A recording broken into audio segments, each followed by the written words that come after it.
that one bug.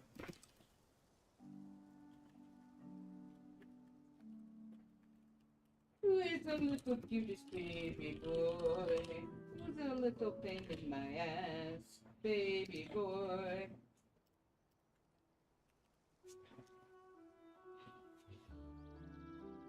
The incantation has started. That's what the old auto mod would say when I went live. Hello. It showed on the emails, but I think that's the only place where it really says it. We gotta run those annoying ads. Yeah.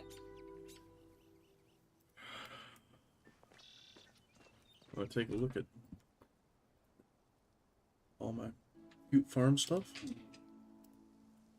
What's that? There we go. Did the model break again? Looks like the model broke again. Does it break on going live? If so, that is so dumb. Alright, we're back.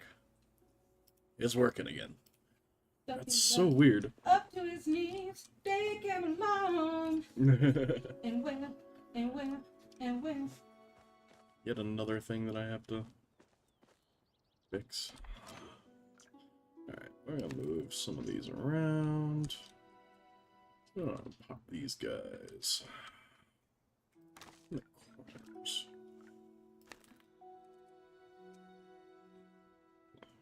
I think where the current trees are, we're gonna put various ancient trees next to them. And then where they aren't, and I want more tree density, I'm going to put the pine trees. I feel like that's a good solid means of going about it. We got lots of carrots. We got rice. Oh. Okay. Apparently I harvested that without having to weed it. That's cool. I didn't know weeds could grow on complete crops, but I guess they can. Yeah, if you leave them. They always have a chance to get open. It's silly.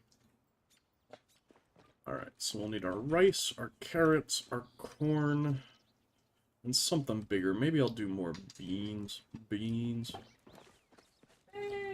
Beans! Are you a bean person? I'm not very much of a bean person.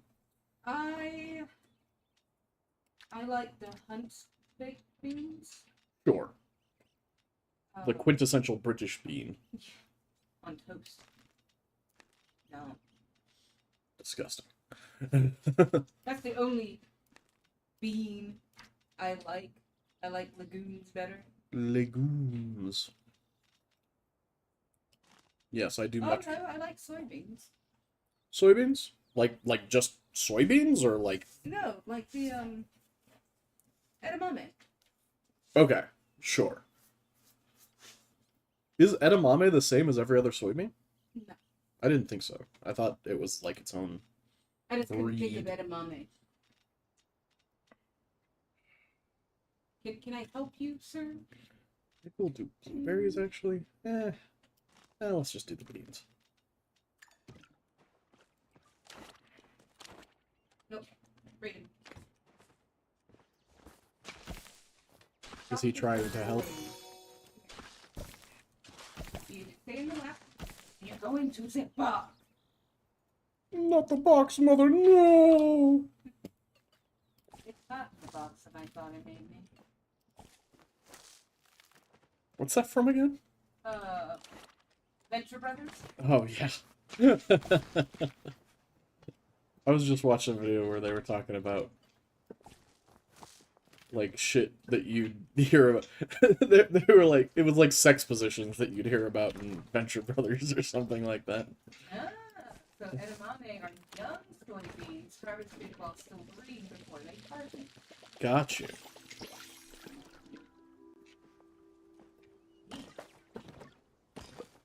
I don't like the dry roasted.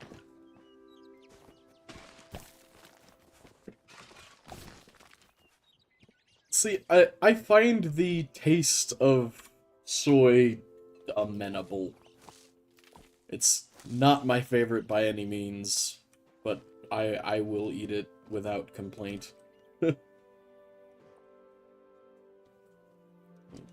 so now we do all of our carrot.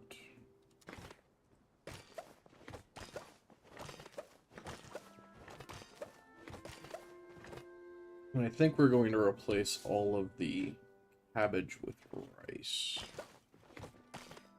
But I have to see what our cabbage stores look like.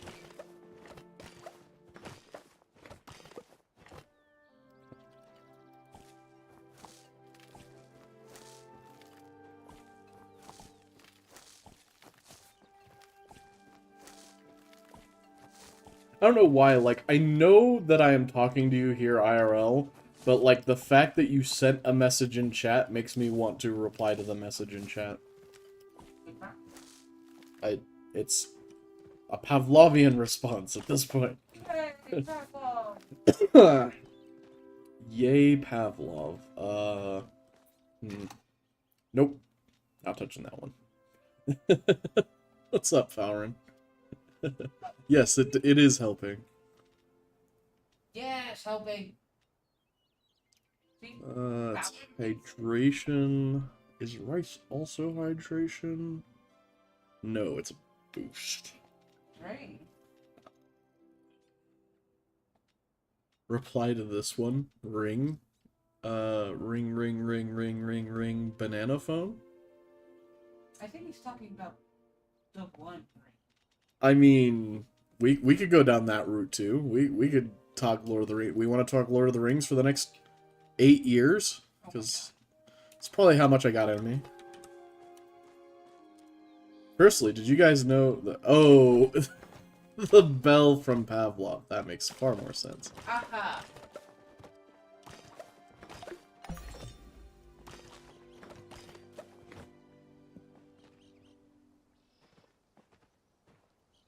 I did bring it up, yes.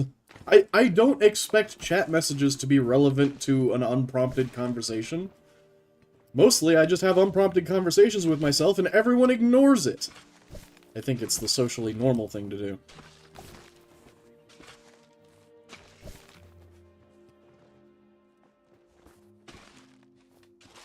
Engagement, sir. Yes, I know. I do appreciate and enjoy engagement.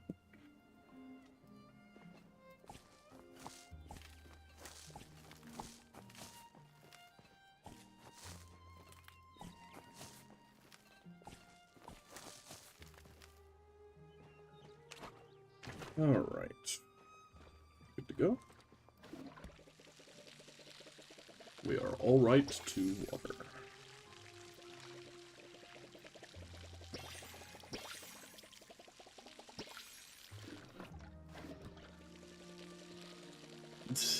Come at me.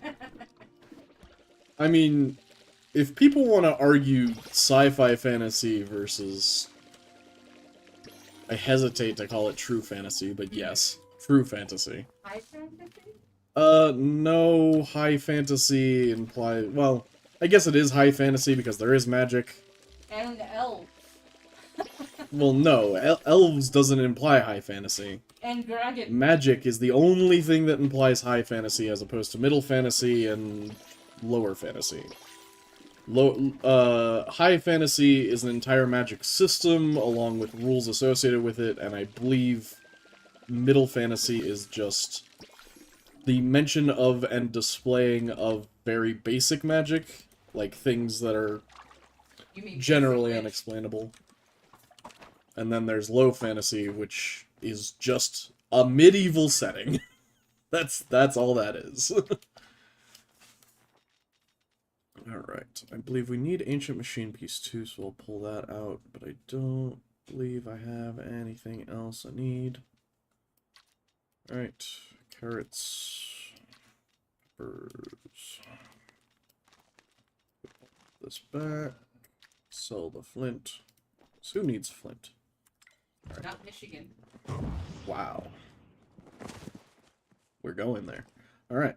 Well, I guess they wish it didn't happen. Yeah. So the entire problem was okay. So the entire problem was their water quality being fucking god awful. Right, and they got sick from it. Yeah.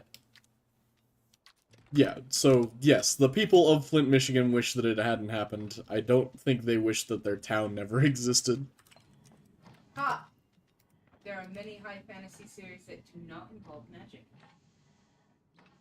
Saying high fantasy is a fantastical world, not necessarily the existence of magic in such world. Okay, please Google the actual definition of high fantasy, because I have for many years been under the impression that that is the, like, definition. He did! Okay. So, he did. Sorry. cool. So, huh. I wonder where these definitions come from. Hopefully, maybe. Tolkien? I mean, that would just be Oxford in general, which, you know, I'd accept their definition, sure. Yeah, so kimchi we're keeping around. The onions we're only keeping around if they're starred, and we don't need to do that, so that's all good. Okay. Yeah, I think that's everything that... we'll make some potatoes. We don't need that many potatoes. Alright, let's see how much gold this is. High fantasy or epic fantasy is a subgenre of fantasy defined by the epic nature of its setting or the epic stature of its characters, themes, or plot. Okay, so far that's literally just any fucking story. If it's well told. High fantasy is usually set in an alternative fictional secondary world rather than a real or primary world. Secondary world is usually internally consistent, but its rules differ from those of the primary world. By contrast, low fantasy is characterized by being set on Earth, the primary or real world, or rational and familiar fictional world, with the inclusion of magical elements from Wikipedia. What? Secondary world with big plots is the defining characteristics, which, again, just sounds like any fucking story? Like, correct me if I'm wrong? But you've also said that Wikipedia is not a liable source. When have I ever said that? I have always stood by Wikipedia as a genuine source. It's just the fact that it can be edited by anyone, therefore you do have to take it with a grain of salt, and check the Wikipedia sources, which are typically linked.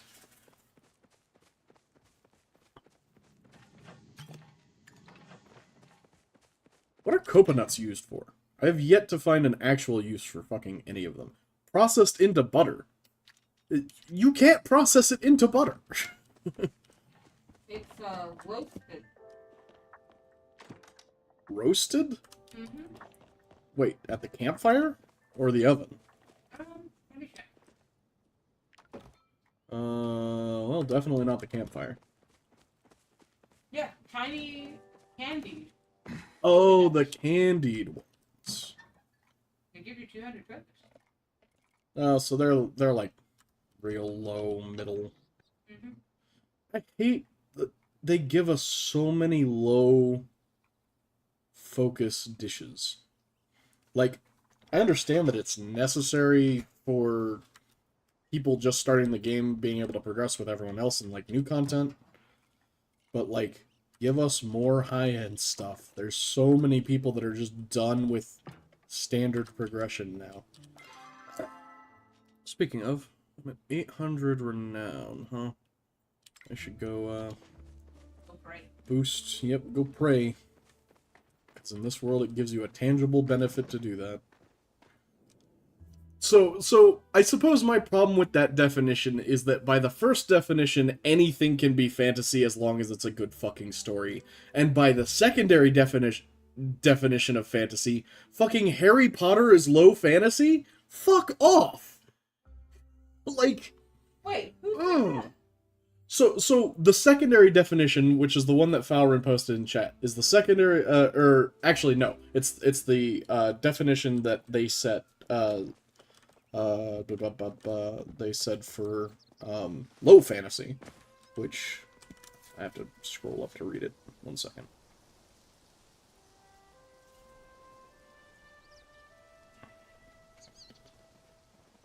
Yeah, low fantasy is characterized by being set on Earth, the primary or real world, which it is.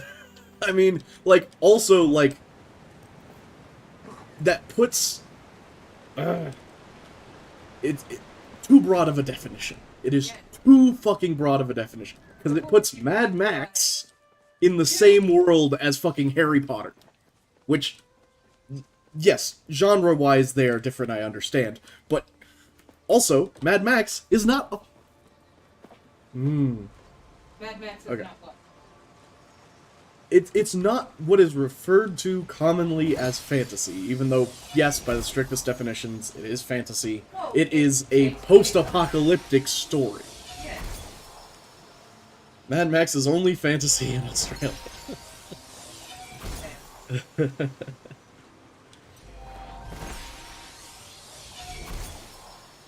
Alright, so my max focus is now a nice even 800.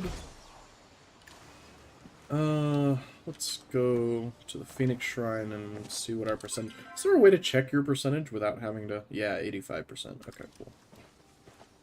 So, get that up to 100%, I guess. Is that the cap? I assume it is. Post-apocalypse is its own genre for a reason. Exactly. And I definitely think, like, fantasy has its own genres for a reason. But a lot of systems define that fantasy subgenre, I guess is what we're calling it now, is based on the magic system or lack thereof in the world. You can argue that everything is fantasy, but that's silly. But that definition is so broad that that's the argument that I'm making. Like, that definition cannot be used because it is too broad. Like, it is literally anything that is non-biographical, anything that is not a 100% truth is fantasy. By the definition set forth there. And Non-fiction. right. Or fiction. Yes, fiction. Fiction, But not non-fiction. It can still be fiction and not be fantasy. No, not according to that definition. Because everything is fantasy according to that definition, and it's low fantasy if it's set on Earth, and it's high fantasy if it isn't. Done. So, Dune is high fantasy, Yes. but Lord of the Rings is low? No, well, okay. So, there's a lot to be said there, because Middle-earth could be considered Earth in a different It's the Middle context. Yeah, we're gonna call Middle-earth not Earth for the sake of the argument and say it's high fantasy for that reason. But, yeah.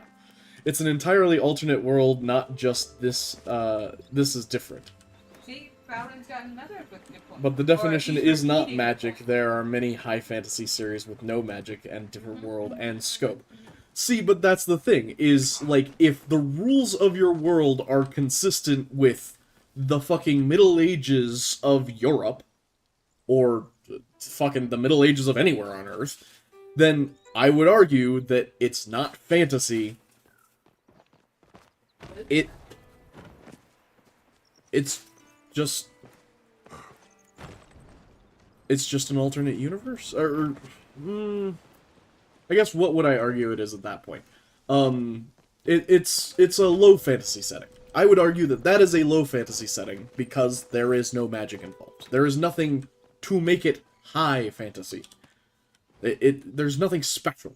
High fantasy implies that there's something special and unique, other than, you know, geography, topography, people. Fucking Game of Thrones is entirely mundane until you get to the fucking zombies and dragons, and the second those are in there, it's high fantasy.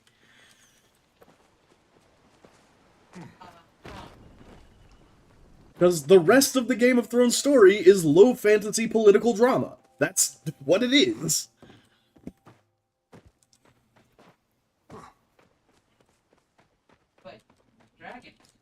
yes, and then the second you add dragons, it becomes high fantasy. There you go. Boom. Like, you have to have a fantastical element that is, you know, out there. They talk about What the fuck am I doing? early on before they even show up.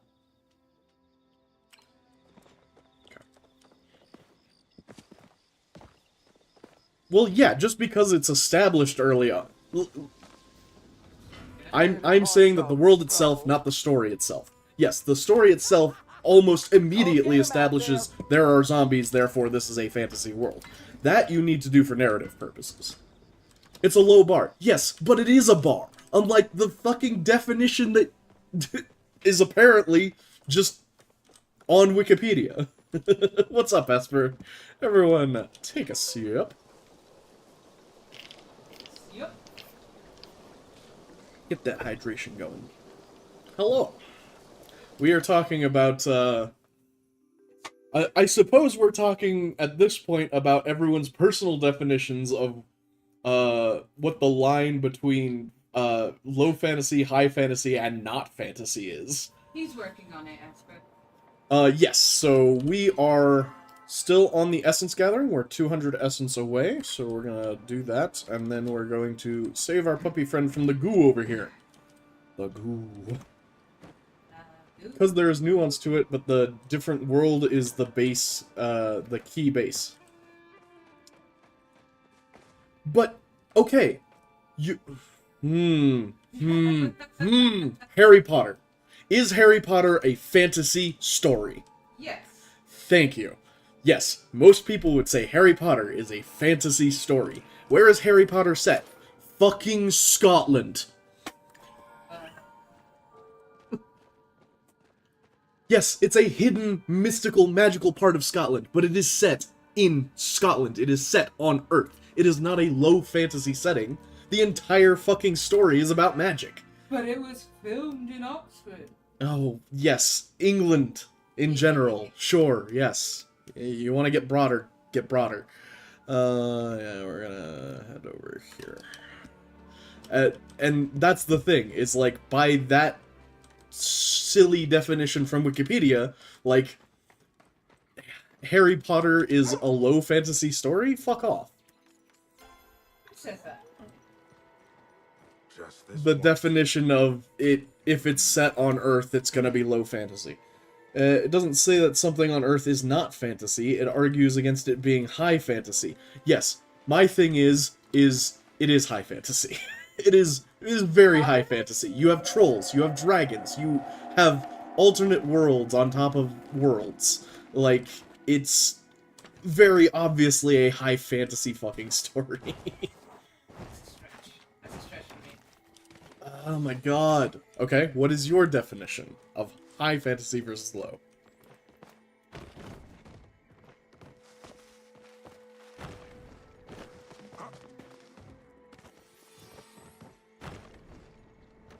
If you're not defining it based off of what the story contains insofar as unorthodox creatures, then you have to define it by its systems. And the most reliable system that you can find in most fantasy stories is magic. But not all fantasy stories involve magic. But if your fantasy story does not involve magic, it does not invoke, you know, unique creatures, Not necessarily. like, you're just basically, you just have an interesting, like, non-Earth setting.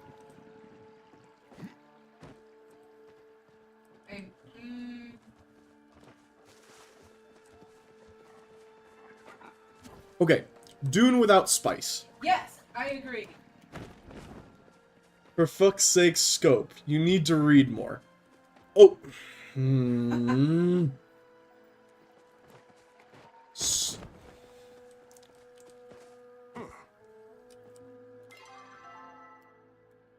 So the scope of a story. There has to be some non-fantasy story out there that you appreciate. I don't know, like, any of your non-fantasy reading, specifics, Fowrin, but I like Scope is often one of the major factors in these arguments. Sure, yeah, great, but like, there are plenty of fantasy stories that scope are on one person, one family, one small story. I am a very big proponent of the series Eon, which is about dragons and dragon succession in a Chinese fantasy setting, and Graceling, which is, for the most part, mundane European political romance story, but also with the fantasy aspect comes in the fact that there are Gracelings, people that are born with heterochromia, and their specific heterochromia is genetically tied to supernatural abilities. You're a romantasy reader. If it's done well, sure, yes. Like, I like good stories. It doesn't really matter kind of what the thing is. But often pointing out the scope is often one of the major factors in these arguments. Yes. What is the overarching plot of the books? So, they're political in nature for the most part. Intrigue. One is, basically, so the first one, Eon, the dragon status of a person. Kingdoms Warfare. Okay, so let me get there. So ultimately, the scope of these stories is based around the main characters, and at points in the story, they are not really focused on the political aspect of it, and at other points in the story, they are. But it varies from novel to novel. So, Graceling is a good example, so I'll take that first. So, the first novel of Graceling is introducing you to the setting, and then they have hardly any political intrigue outside of court politics contained within a single court. So it's the protagonist's relationship with the characters around them, and that's pretty much the scope of the entire story. There's very little politics involved until like the very, very end, because that leads into the second novel, which is very politics focused, very kingdoms, wars, that kind of thing. You used to read to me this story at bedtime. Yes. Now, Not saying that it's boring. I just like to be read to. the scope of the first story is largely apolitical, therefore doesn't have a huge amount of scope to it. But then you get into the second story and novels beyond that, and it gets very political, and the scope gets large. And then there's a sequel. There's a sequel to the whole series, which I believe is just one novel, and that scope goes back to being very small, very contained. In fact, it gets rid of all of the politics because the two characters are living in a fucking cave in the mountains. Like, that's it. And the entire setting is fantasy. Like, you're getting an extraordinarily small slice of the scope of that world in particular novels. So, because in other novels, and because in the creator's mind there is a larger scope, then that world still exists. See, but that's the thing, is you as the reader don't know that world exists. If you were just to pick up the sequel novel, and just to read about these people in the fucking mountains, but one of them has a special magical ability, is that not a fantasy novel? You don't know that the rest of the fucking world exists. But one of the characters has fucking superpowers.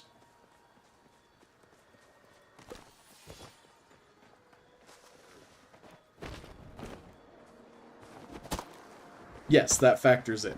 And see, that's the thing, is like, all of this ultimately is an opinion. Like, There's no real hard delineated line like, yes, XYZ denotes fantasy, high or low, whatever. But when it comes to RPG settings, which is where I get my definitions of high and low fantasy from for the most part, it is a hard line. It is... so comic books would be low fantasy. So according to...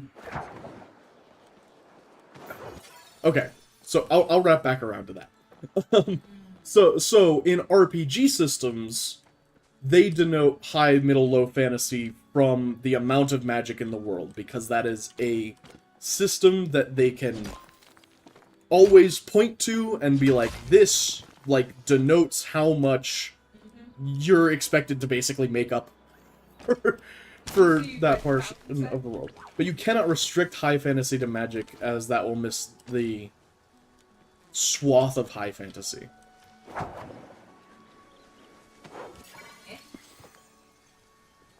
I don't think it would. Like, I don't know what high fantasy systems you're thinking of, high fantasy settings you're thinking of, that don't involve some magical aspect.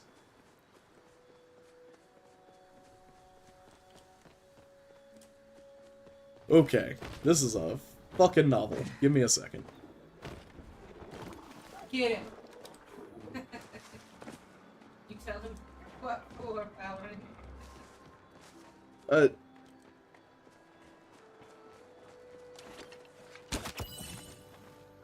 Sorry, you were infected.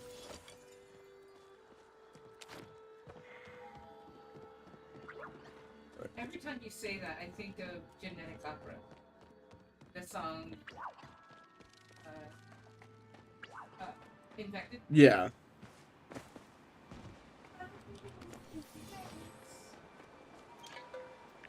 Alright, so, let's see here. So, from Wikipedia. Low fantasy or intrusion fantasy is a subgenre of fantasy fiction in which magical events intrude on an otherwise normal world. A la fucking, like, Doctor Who and shit, I guess. Or, not Doctor Who, Torchwood. No. Term thus contrasts with high fantasy stories which take place in fictional worlds and have their own sets of rules and physical laws. Okay, we can't get into the fucking different laws of physics thing because that... that is a whole other can.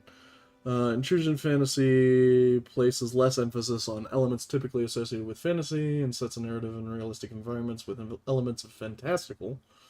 Sometimes just enough fantastical elements to be ambiguous, but boundaries set between the real and what is purely psychological or supernatural. The word low refers to the familiarity of the world in which fantasy elements appear, and is not a remark on the world's overall quality. Alternate definition, common in role-playing game, rests on the story and characters being more realistic than mythic in scope. Okay. See, that last sentence, I kind of dig a lot. Esper said that supernatural would be low fantasy, but it's actually just paranormal. My opinion. Okay. Paranormal and low fantasy, I believe, can be synonymous depending on the rules of the world. Because there's paranormal insofar a la supernatural. Like, the world is how the world is, but there's just an extra layer that a majority of characters are not aware of. And then there is the paranormal, like, Lovecraftian definition, where, like, there's a whole universe, a whole cosmology out there that most people aren't aware of. And I feel like that scope gets so large that it has to be more fantastical in order for it to be taken as true. Yeah, it's not just paranormal. But if I were to find supernatural as a book, it would be categorized as paranormal. Sure. Drama. And one could argue that paranormal is a subgenre of typically low but could be high fantasy. That's true, because they started running out of ideas. We can really mess things up and argue that Firefly is a western in space more than it's actual sci-fi. What? I mean, I'd say that doesn't mess anything up. I'd say that's actually kind of Joss Whedon's point. Like, it's literally just a sci-fi story, and, like, all the characters, to my knowledge, are human.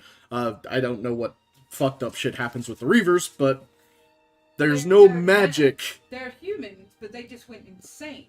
Yeah, but I feel like there's, like, something in the movie or something in one of the episodes that indicates that there might be something more supernatural going on with the Reavers. But regardless, it's humans in a human setting. That setting just happens to be the universe. And, yeah, so sci-fi, but not fantasy.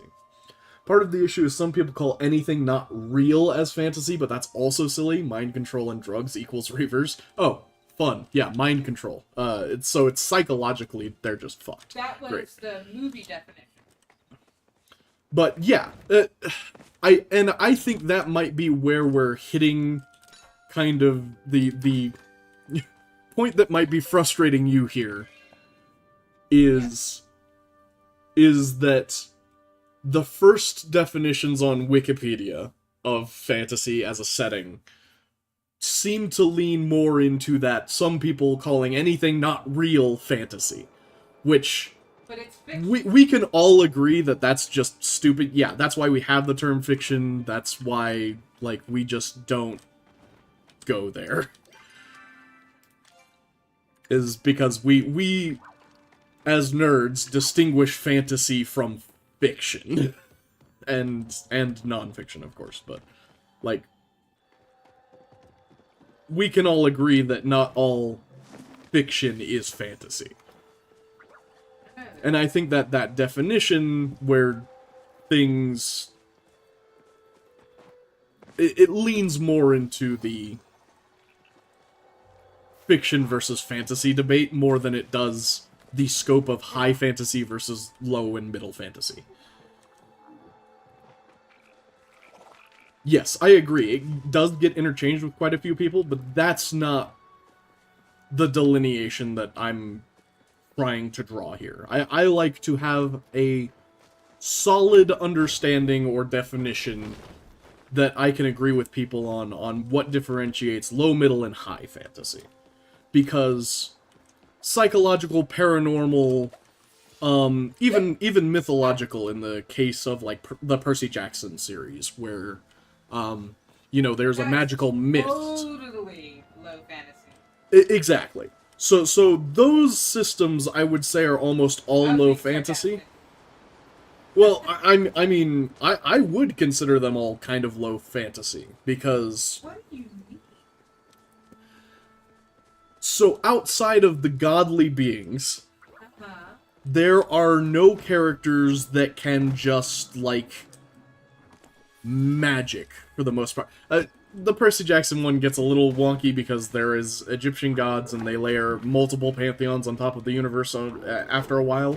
But if you just take the first, like, Percy Jackson novel, like, you've got the magical mist that obscures... Okay. So, when they do the burnt offerings, is that not a type of magic? That's debatable because of the rules of gods. Like, is theological magic enough for a world to be considered middle/high fantasy in your mind? Because I feel like if gods are the only beings that magic kind of is associated with and is around, then you can still end up with a low fantasy setting because you don't have, like, wizards casting fireballs and shit.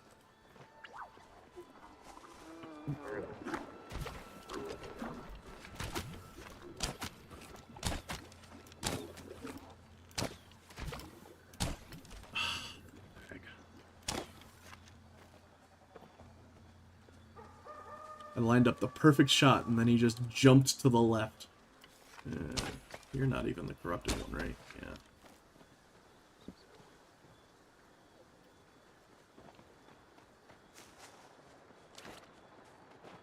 I feel like, personally, just having... I think it should be like a moving scale.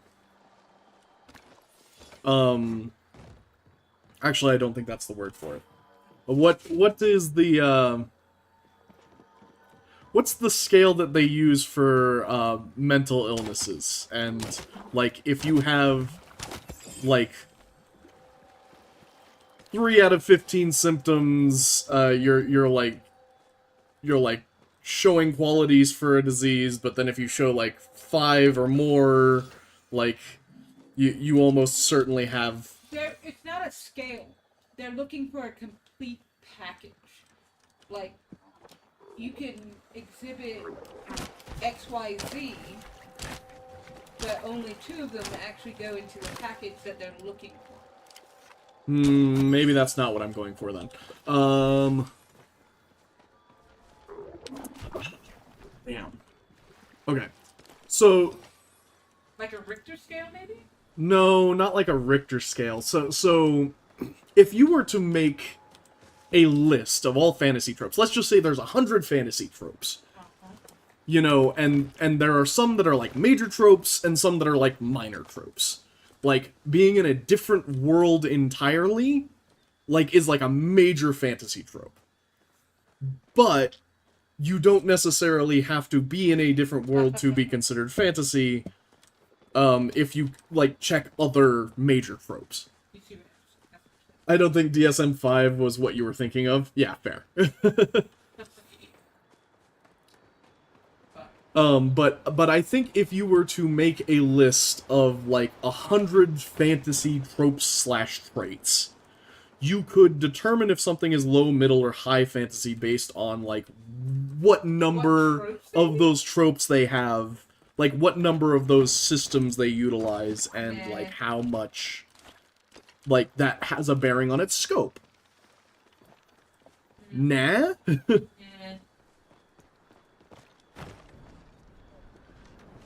you can exclude a lot of characteristics, and it will still be like a high fantasy story. They may not have or hit on all the, you know, the tropiest of tropes, you know? Well, yeah, that's why I'm saying tropes as well as, like parts of the story and stuff. Tropes is just one word for it, but, like, you know, you can take in... You can have any number of things on this list.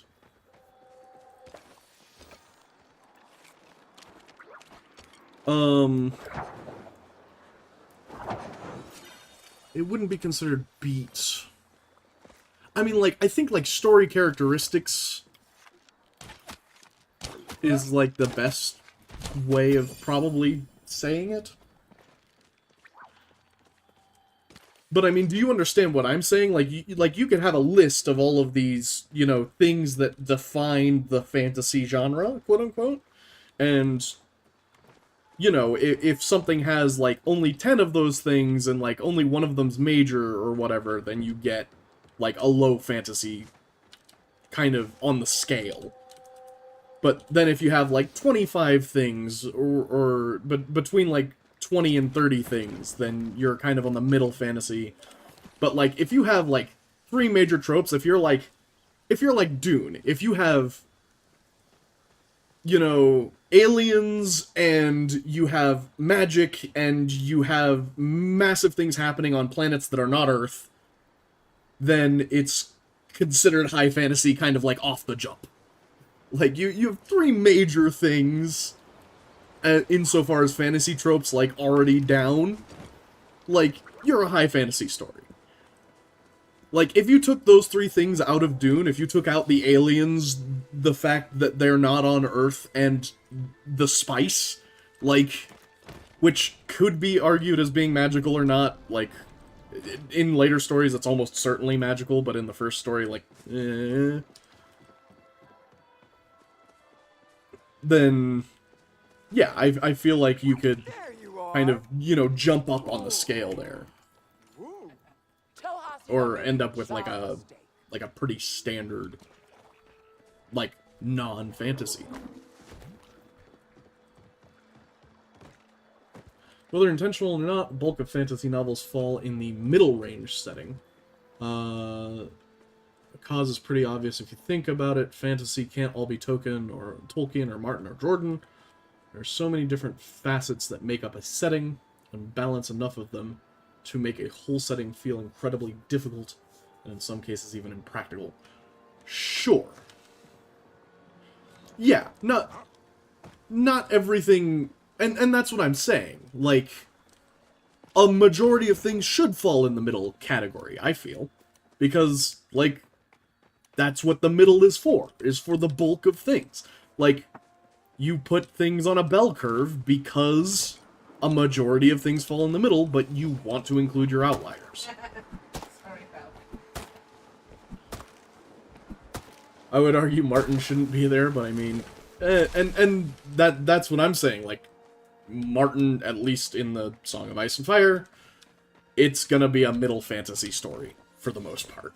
Like, you've got dragons, you've got witches, you've got zombies. Like, those are the fantastical elements, and Westeros, I guess, is technically a different world. So, Yeah. I feel like it would be on the border between, like, a middle fantasy and a high fantasy. But I think calling it a middle fantasy wouldn't be out of the question. War of Roses with dragons and poor writing. I can't speak to that. I've never actually read the Song of Ice and Fire series. I've only watched Game of Thrones, but that is funny.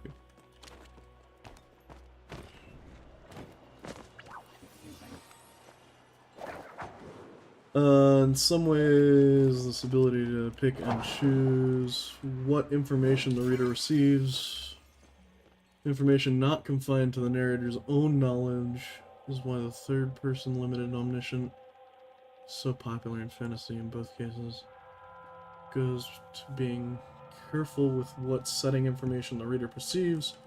Characters need a believable backdrop to be set within. The more details a reader has, the more believable it feels. Okay. Gonna be honest, that just turned into word salad in my brain after a second. Hold on, let me read this again.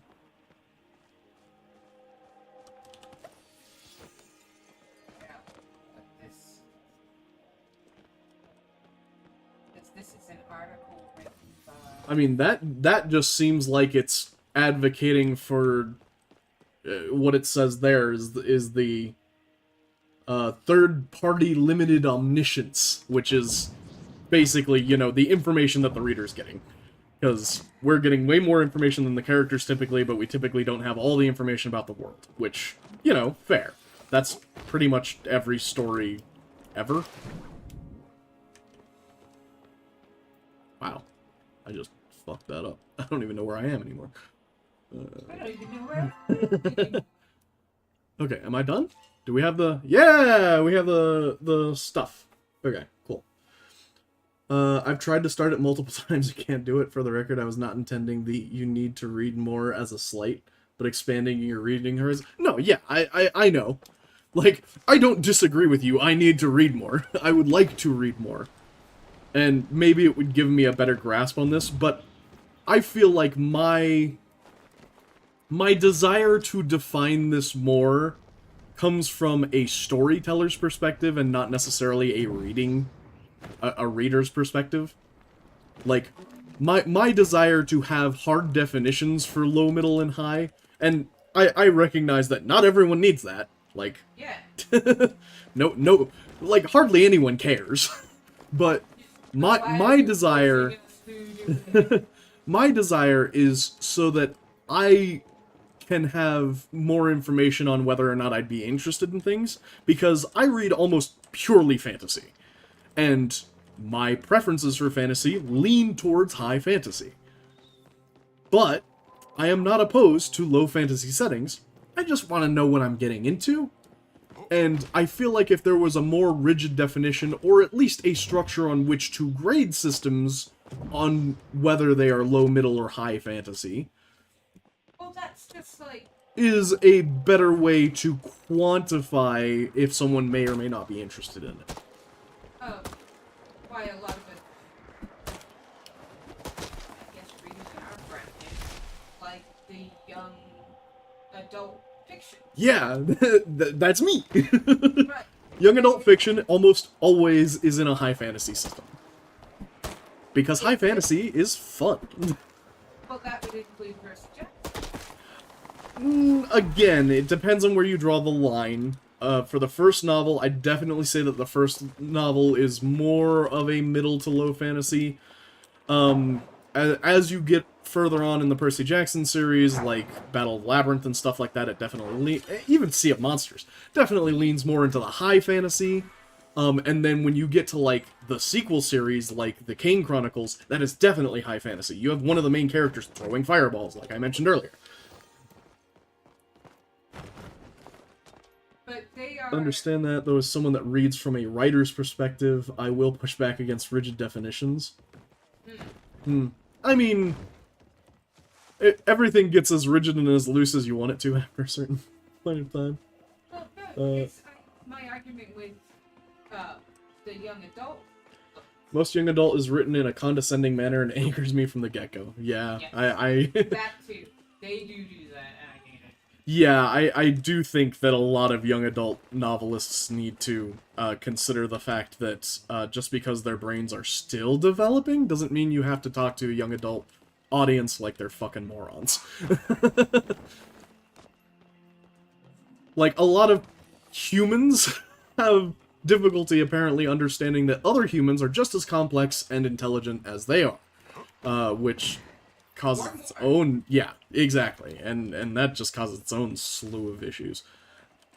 Particularly... I am going to go top off my drink, and I will be back, and we will talk about the nuance of the comic book genre, which is one of my favorite things to talk about. Oh, we're getting off books? I mean, comics are books. Don't get me on that argument. Comics are books. They're graphic novels? Yes. Hence the term graphic novel. And comic book? A comic book actually derives its history from... Hold on, I'll say this when I'm closer to the mic.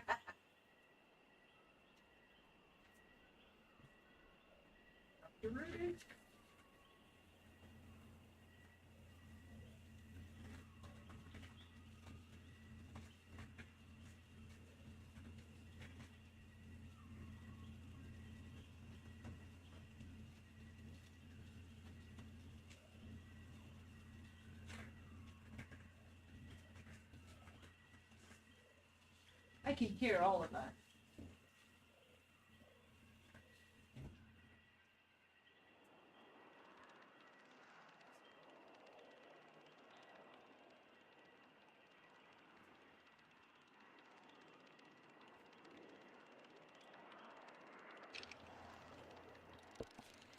Alright, so.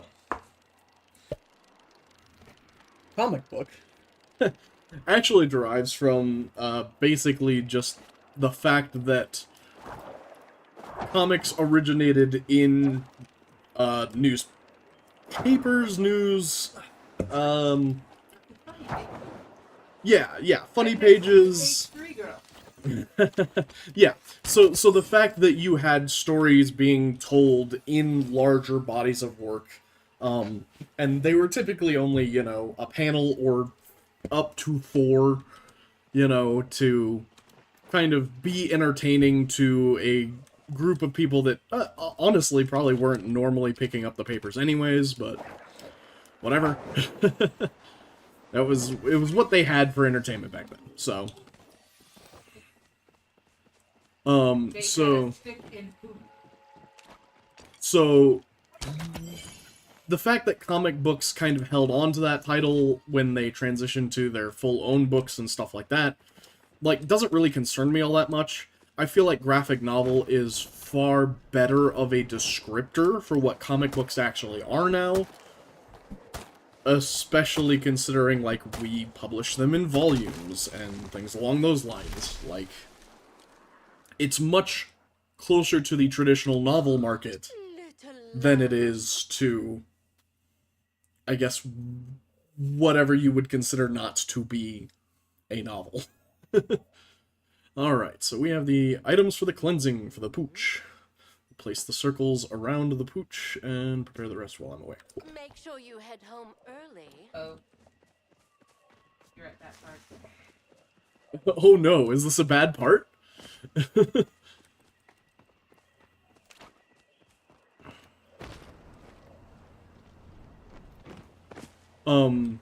But comics being fantasy is almost always true. I say almost always. There are a few exceptions. What about, I was about to say next through, but I think it started as journal short and then became books, or it was books first and then became a comic. I can't speak to Nancy Drew specifically because I don't know her origins. It could very well be that she started as a novel and then went to comic, or vice versa. Honestly, I've never even read a Nancy Drew comic, so I don't know.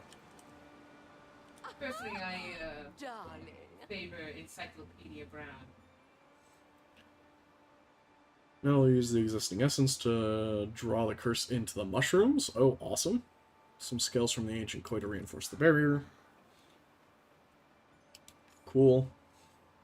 See, we're in a different area here. We're casting magic. This is high fantasy. Looks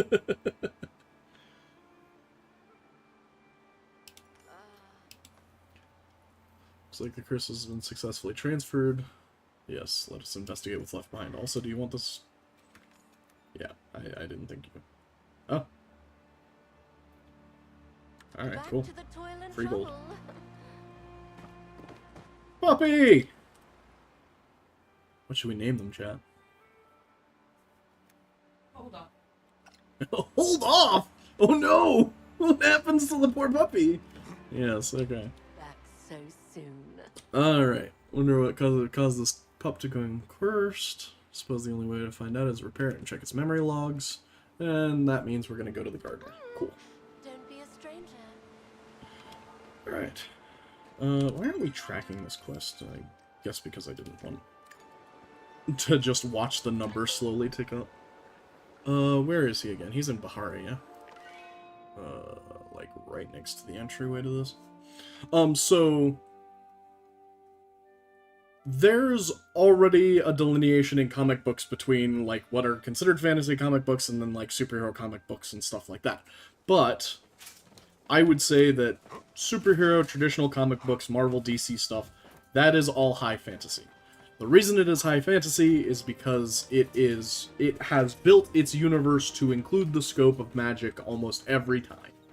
Now, does that mean every individual book is a fantasy book? No, it doesn't.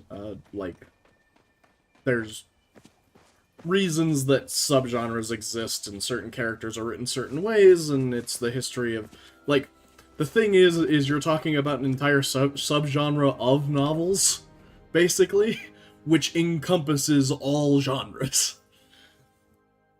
It's like saying that all video games are action video games. What? No, but the entire genre kind of does hinge on the fact that the player of the video game is doing something. So, yes? Like, eh. Does this can take me straight to the gardener, right? No. That's the room with the puzzle in it. This can take me straight to the gardener.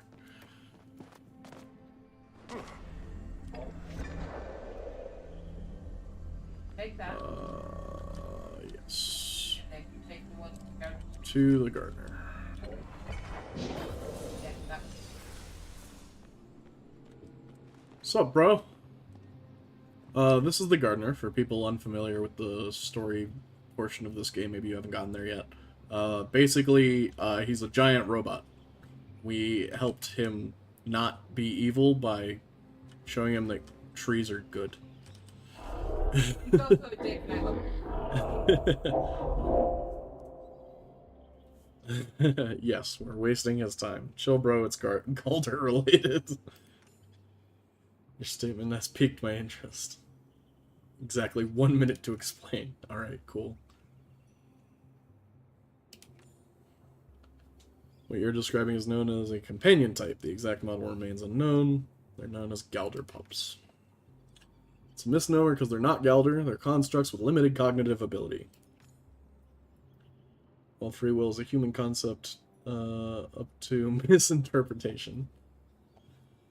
The true definition of a Galder is a construct capable of independent decision-making that possesses a oneness. Man, that's an interesting way to say, free will. Yeah. Companion type is little more than a pet. Still, if it's broken, oneness dictates that I assist you in repairing it. Make sure you recognize the flow hub, take it, and place it near the companion so that I may examine it in more detail. Yeah, so these kinds of things, these little hubs, he has you place around in his quest line. Basically so he can appreciate some waterfalls. I mean, am I wrong? The aqueducts. Sure, yes. It's like, I think it was just on aqueducts because he felt that they provided the best view. I think that was his excuse for it that anyway. wasn't an additive pipe. That was an aqueduct pipe. Alright, we're gonna run some ads. And then after the ads, we'll talk more about comics in fantasy. But basically, because if we're getting back into scope, the scope of the Marvel and DC universes has grown to the point where they encompass every genre pretty comfortably. Now, there are more independent comics that fall under not at all fantasy and very much fantasy. One of the more recent ones that I like is called Radiant Black. Radiant Black is basically a Sentai with aliens, so very high fantasy, even though set primarily on Earth. Most Super Sentai had involved aliens. True, most, not all. Some of it's just robotic. But yeah, if you just Google Radiant Black and look at their costumes, definitely Sentai. Alright, place the hub, chat with the gardener, running preliminary diagnostics, stand by. Rune fuel pathways are damaged. Require more materials. Alright, well, I believe I've already... Oh, no, these are different materials. Okay, well, be right back with all that then. I should have all of that. You should.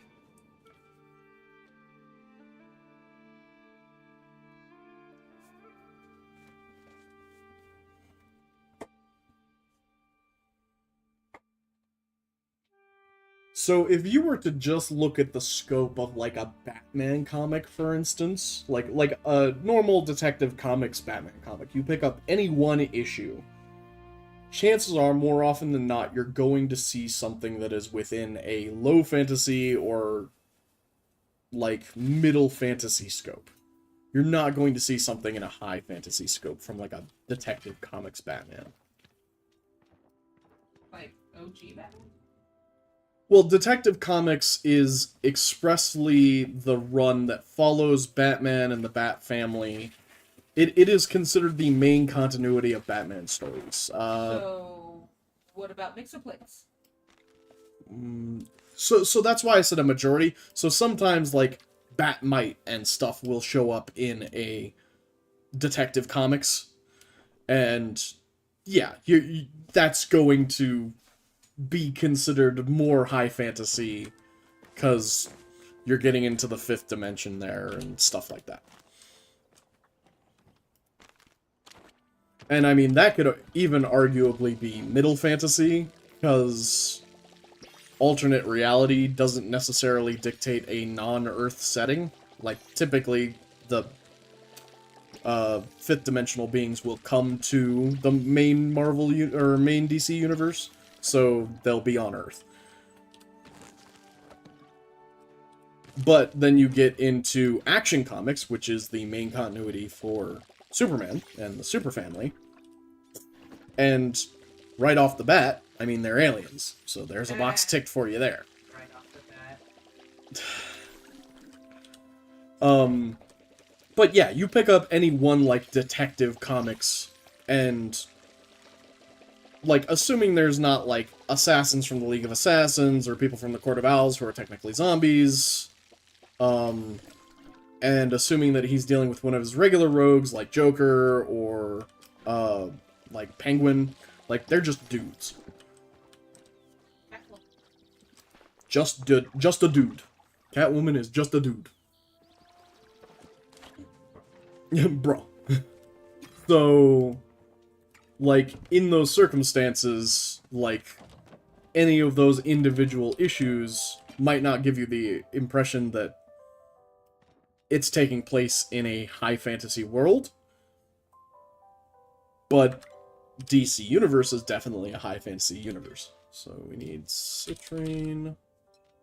Oh, do we not have a citrine? Oh, fuck. My question I can send you. Okay. Like, have I literally sold all of my citrine?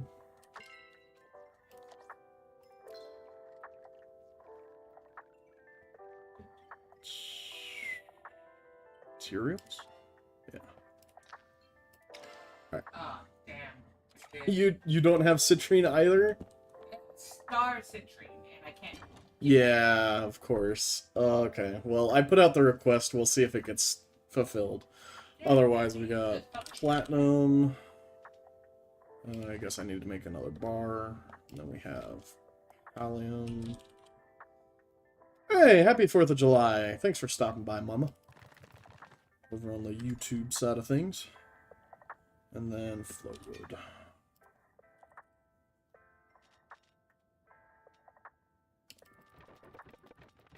50 of those? Those are 30. 30, okay. Oh, we were talking about,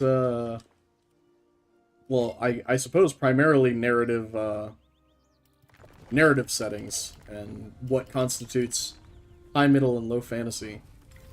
Specifically right now we're talking about comic books.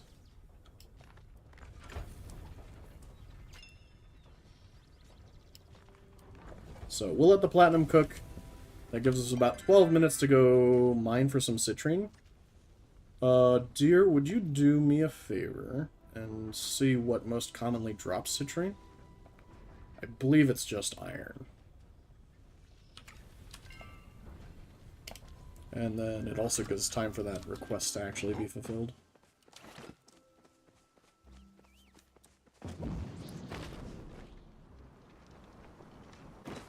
But yeah, in the game here, we're getting ourselves a robotic puppy.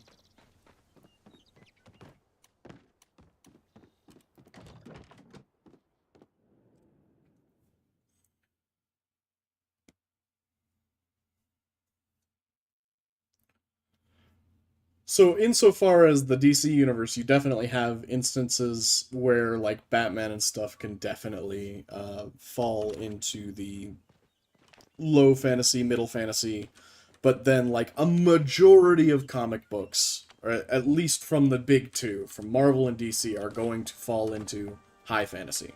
Because from the outset, you're dealing with other worlds, magic, aliens, that kind of thing, like, from the get-go. Both on the books and comics front, we could also distinguish between high fantasy story versus high fantasy setting. True. Which goes to Batman and DC and the D&D book I just tried to read, and stopped after 20 pages. Faerun is high fantasy, the book was not. True. I think that's where you get more into writers not understanding that fantasy is a big part of the setting. You know? that setting is a big part of the story. I mean, like setting is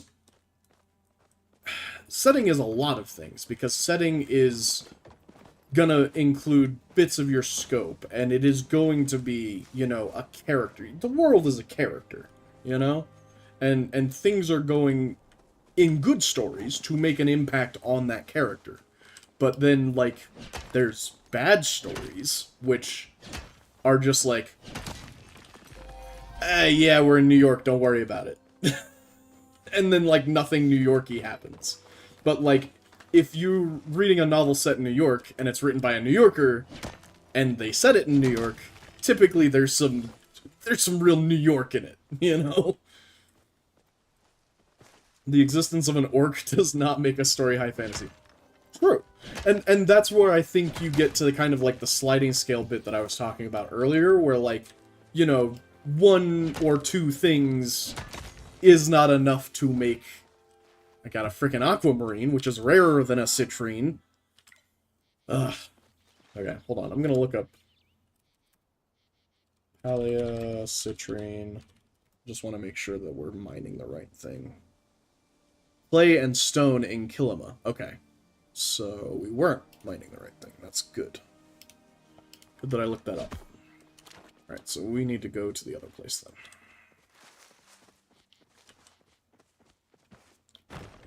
Right, because the books I read in 1918 London, but there's magic, are definitely not high fantasy. And again, you kind of get into the sliding scale there because, yes, just because there's magic doesn't make it high fantasy. However, if there's magic and, you know, the brownies are shining your shoes and you live next to an orc that works as an enchanter or like a magical potion maker, then maybe it's high fantasy. Let's see, from YouTube, does fantasy have to include some sort of magical element to the story? No. So kind of what we were talking about earlier, and what I think, because, again, this is all opinion-based, but what I think would make a good system for determining high, middle, and low fantasy is that you have a series of very common, like, major fantasy traits and a series of, like, not necessarily major fantasy traits, like the existence of magic in a system, or in a setting, versus, like, how much does that magic actually play a role? Like, is everyone in the world using magic, or does only one person use magic, or do only gods use magic, or what have you? So, like, there could be, like, the presence of magic and how much magic is used, how common it is, like, what the rules of the magical system itself are, or if there's not magic, you know, is it set on an Earth/Earth-like world? Is there aliens? Is there space travel? You know, the means of technological advancement. You know, things along those lines. And I think because there's multiple stories that, you know, fit XYZ and not necessarily ABC, that having kind of a point system where, like, you know, if you're below 10 points, you're probably not a fantasy story. And, like, between, you know, 10 and, you know, 60 points, you're a middle fantasy story. And, you know, above 60 points, you're a high fantasy story. You know, I think that's probably the best scale that a majority of people would agree on, that would be a good defining system of low, middle, and high fantasy. At least that's my reasoning behind it.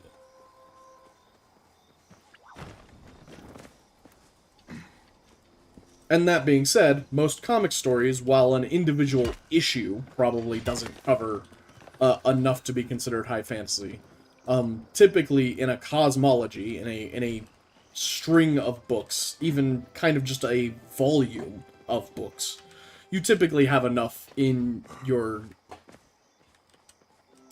current day published, I should say. I'm gonna say 90s and forward here.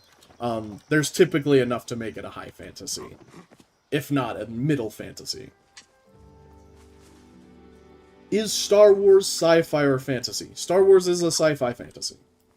So we also touched on that a little bit earlier. Falren had brought up Firefly. Firefly and that universe is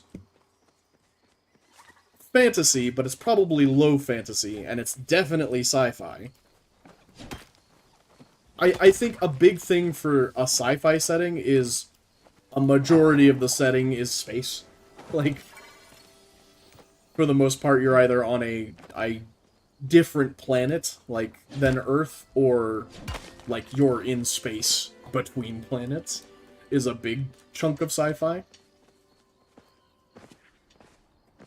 But then the introduction of the Force and a magic system, you know, definitely lends itself to a higher fantasy setting. The sheer amount of aliens, you know, the presence of aliens is already like a big kind of fantasy trope, even if there's only one, but, you know, in the number that you have in Star Wars, like, there has to be something said for that.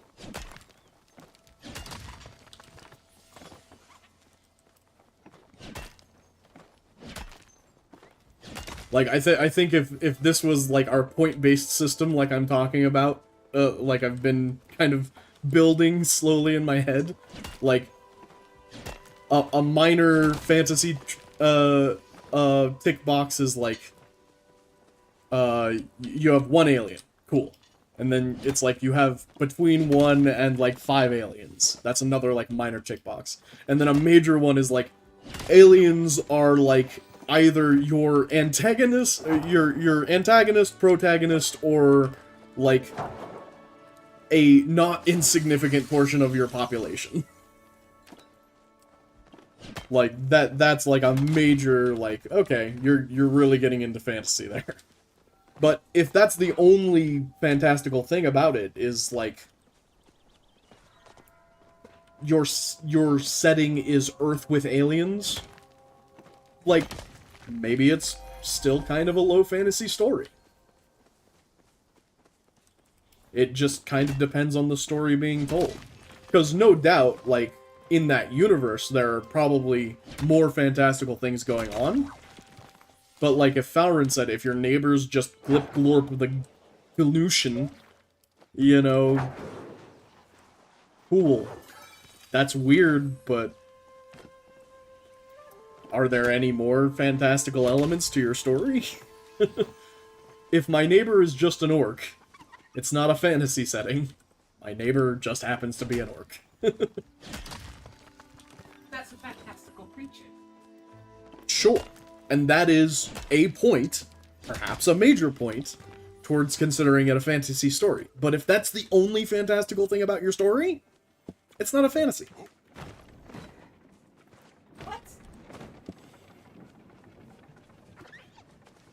What? Like, it's definitely not high fantasy. Let's put it that way. It's fantasy insofar as the definition that we covered earlier of it is strictly non-fiction, or it is strictly fictional. But we're not talking about the definition of fiction versus fantasy at this point. I've got some new stuff you'll like. I'll have an even grander story for you next time. Independence Day? Yeah, see, I think Independence Day, like, you have a pretty grounded sci-fi setting, but it's, other than, you know, being a... Sci-fi? Yeah, other than just being sci-fi, and there's also just the, what do you call it, like, the it's not a power fantasy, but what do you call, like, an extermination fantasy? I don't I don't think we're allowed to talk about yeah, like, other than the fact that the stuff in the story is also, like, purely fictional.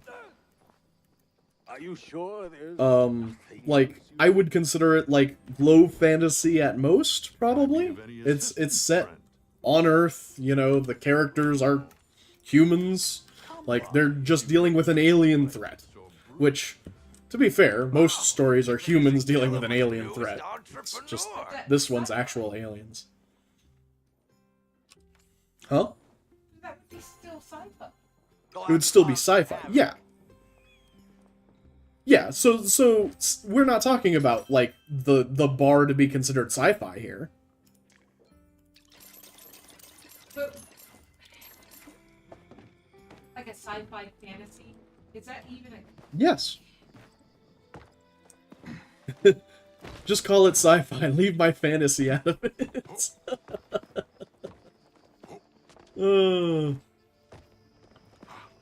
See, but then you get, okay, are Green Lantern comics sci-fi or fantasy? Sci-fi fantasy will be sci-fi with fantasy elements. But that's every sci-fi if your definition of fantasy is just anything that's fictional. Right, I agree with the Independence Day. It's just a sci-fi thing.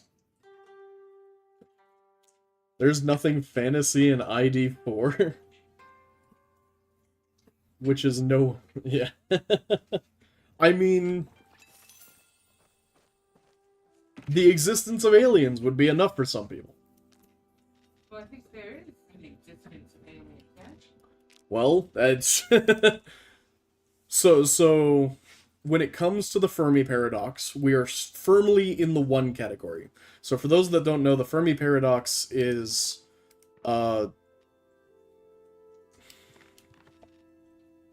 Actually, I'm not going to butcher it. I'm just going to Google the Fermi Paradox. The rate of society ranking... Okay, I thought so... we were almost close to 2.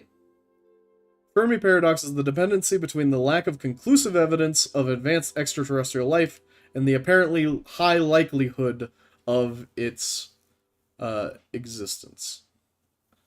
I think Those I think affirming the that's paradox generally conclude that if the conditions required for life to arise from non-living matter are as permissive as the available evidence on Earth indicates, then extraterrestrial life would be sufficiently common, such that it would be implausible for it not to have been detected. That's So, true too.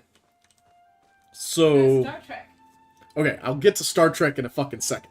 Oh, Right now I'm covering real science. So the Fermi Paradox, how it was explained to me by my astronomy teacher in high school, which I feel is a very good explanation, is basically the universe either has extraterrestrial life or it doesn't. And I think it would be egotistical to think that he might be the only one. But- regardless of the ego involved in it. So, he explained it as the 0-1 infinity rule, basically. So, if there was no life in the universe, basically, we wouldn't be here to fucking debate about it, so it wouldn't fucking matter. So, just ignore Well, the 0. there's also, Like, we know there's no life in the universe, we're here. So, we There's know... also the aspect of religion as well. But that's a whole... Yeah, let's keep religion out of it. So we know it's not 0. We know that there's not no life in the universe because we're here. Great, cool.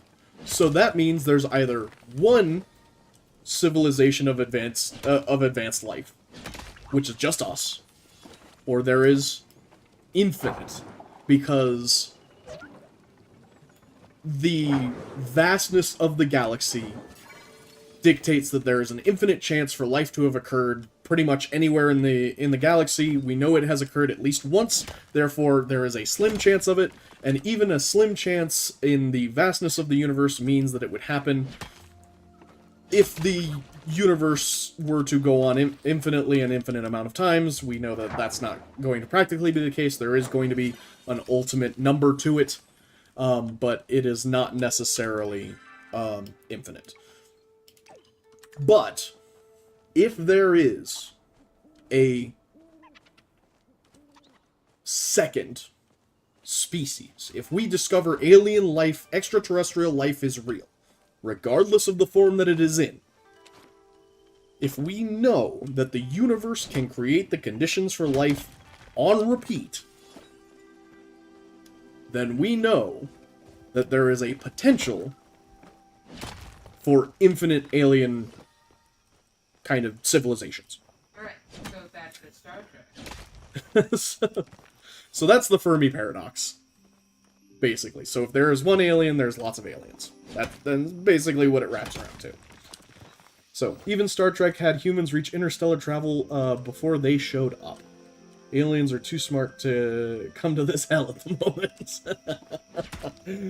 I mean... Sure? Yeah, chances are, if you're a smart enough species, you would take one look at Earth and turn the fuck around. And it's not like we're like in a really important part of the galaxy or anything either. Like, we're not towards the center, we're kind of on one of the fins, so we're just kind of out there doing our thing. Like, we are being ignored on purpose? Entirely possible. I think it is more likely... They're just waiting to get the... What do you call it? The permits to put the highway in. Right, yes, they're waiting for the permits. That's exactly... Oh, man. Personally, I believe that, if I believe that extraterrestrial life is possible. I believe, like, the formula was out in nature for us to be brought into existence. Like, it's gonna happen somewhere, sometime. Now, as far as intelligent life, then you start getting into the, fuck, what is the scale called? When it comes to, the types of civilizations. Types 1, 2, 3, 4, 5. What is that scale called? But I know what you're talking about. Fuck. Because like I said, I thought we were close to 2. No, we are not. We're not even 1 yet. Civilization types. Kardashev scale. That's what it's called. The Kardashev scale. Cool. Yep. Yep, that's exactly right, Fowler. So a Type 1 civilization is able to access and utilize all the energy available on its planet and store it for consumption. So we are not there yet. We do not have access to everything down to the Earth's core and beyond. We are going to reach Type 2 likely before we reach Type 1. If we reach Type 2 at all. If we do any of this at all. So the thing is like, if there's infinite alien life out there, they also are kind of bound to the Kardashev scale. And the thing about going between a civilization like Type 1, Type 2, and stuff like that is that... So too, Valorant. Is that you have to... Did we scare Esper off? Probably. To see the pup. Yes, she did want to see the pup, and as soon as I get a citrine, we will continue with getting the pup. I just haven't gotten a citrine yet. Yeah, I have checked my gifts. I just did so again.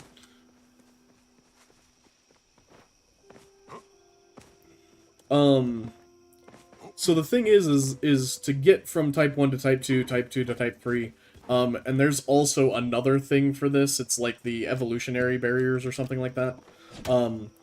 Like, there's an absurdly small chance that your civilization, that your animalhood, that your people ever get from one stage to the next. Because it just takes an extraordinarily long time, an extraordinarily large amount of effort, and for the most part, and what really holds humans back, is that it takes an absurd amount of collaboration and working together with your fellow whatever you are. And humans are famously really fucking bad at doing that. But it stands to reason that if humans have to deal with this, then any species that gets smart enough to kind of conquer their planet and make it to interstellar travel and stuff like that, they also have to deal with this. They also have to deal with, like, getting from fighting with each other to off their planet to consuming the power of their entire solar system to becoming, you know, an extraterrestrial or just a universe expansive race. Like, and the thing is what we can do, the scope of our scientific ability here on Earth is so limited in a universal scale that we cannot look everywhere at once.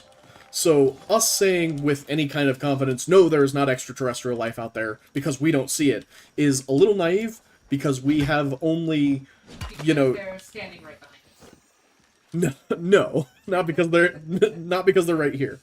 They're inside the house. No.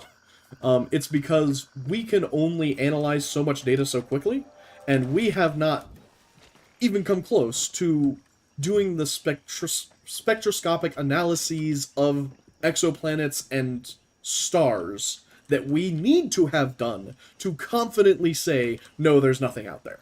Like, have we not seen any planets giving off, like, radio bursts that we can't explain, or something that is a large-scale indicator of intelligent life? No. We have definitely not seen that.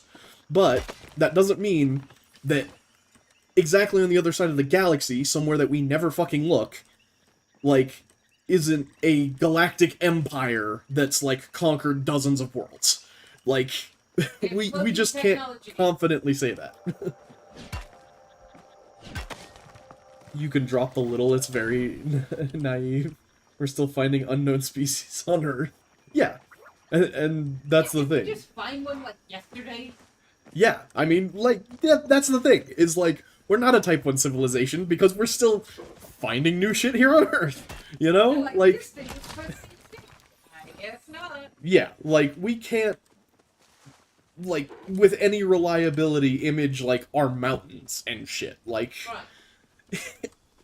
it's impossible. It's not impossible to get to a Type 1 civilization. It is possible if humanity were united and focused on that goal. Do I think we're ever going to get there? No. I don't think we're capable of working together enough for that. But I hope that the next species to rise on this planet to rule it is intelligent and it does kind of unify its species to that greater goal. Like, squid people go to space. That's what I want. I want the Earthlings to kind of forage beyond our solar system to be a species that is not human. We're gonna end up being most like the aliens from Independence Day.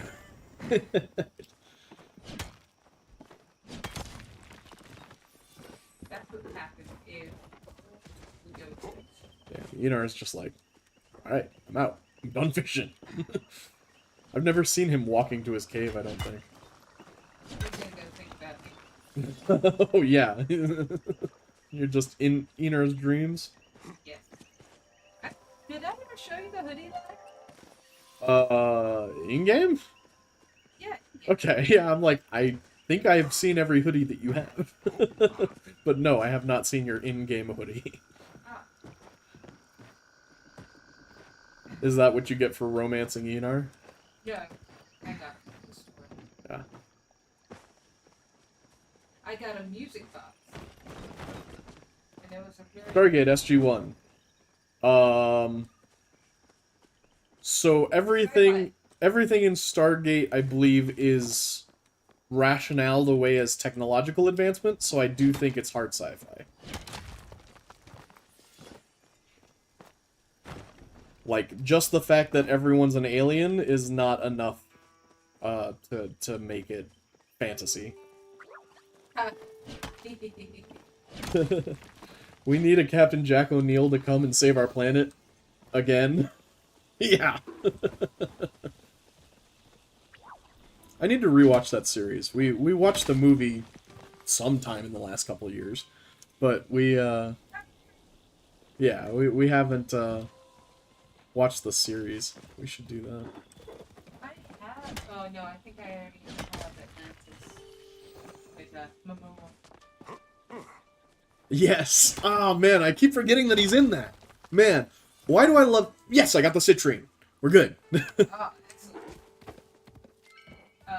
Oh, I have. I always forget, and I love the Bruisers in the Stargate series because I love Teal'c because he voices Kratos. yeah. And I love Jason Momoa because he's just awesome. And now he's gonna be Lobo. Yes. If you didn't know, Jason Momoa is gonna be Lobo. It's awesome. Anyways, any technology sufficiently advanced will be indistinguishable from magic. True. What is science if not magic? Well, yeah. I mean, what you consider magic is basically one of those personal kind of opinion, things. Mine's kind of on a scale, too.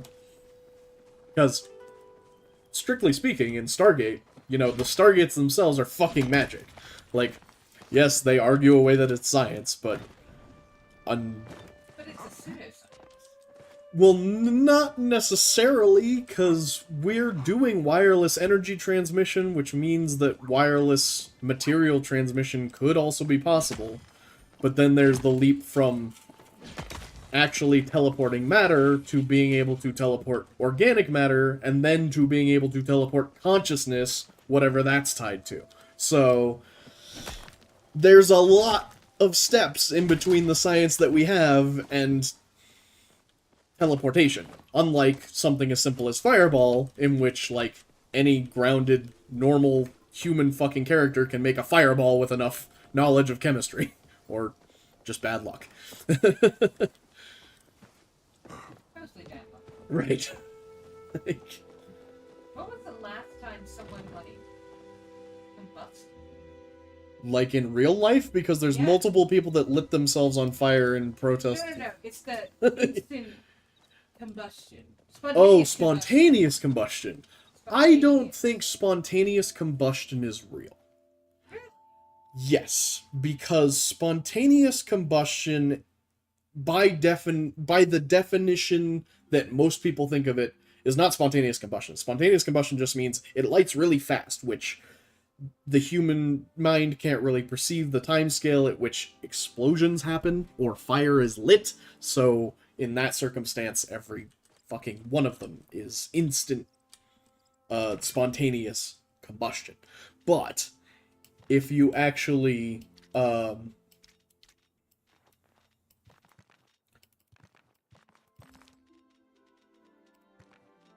Maybe it's one of those things. if you're going for, like, combustion without a source, combustion that we do not know the source of, now that combustion, which we will herein refer to as spontaneous combustion, is just unexplained combustion. If you look at the list of spontaneous combustions, that is available on Wikipedia, by the way.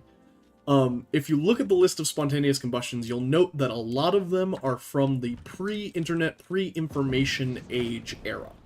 And it's because these are cases where the forensic science basically wasn't advanced enough to prove that that fire had a cause. Okay, so we should be able to find an article or something today explaining it. Well, that's the thing, though, is you can't necessarily go back and prove spontaneous combustion in every circumstance. Like, you don't know if there was a gas source, like a natural gas source there that they didn't know about, or something like that. Not everything is the Cave of Delphi.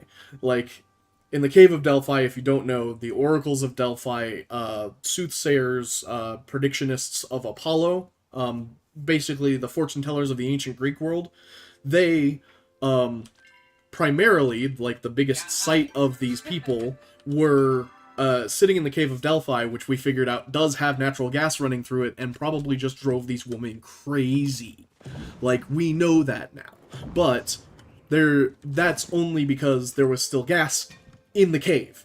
If there wasn't gas in the cave, then we couldn't prove why they were crazy. But we know they were crazy.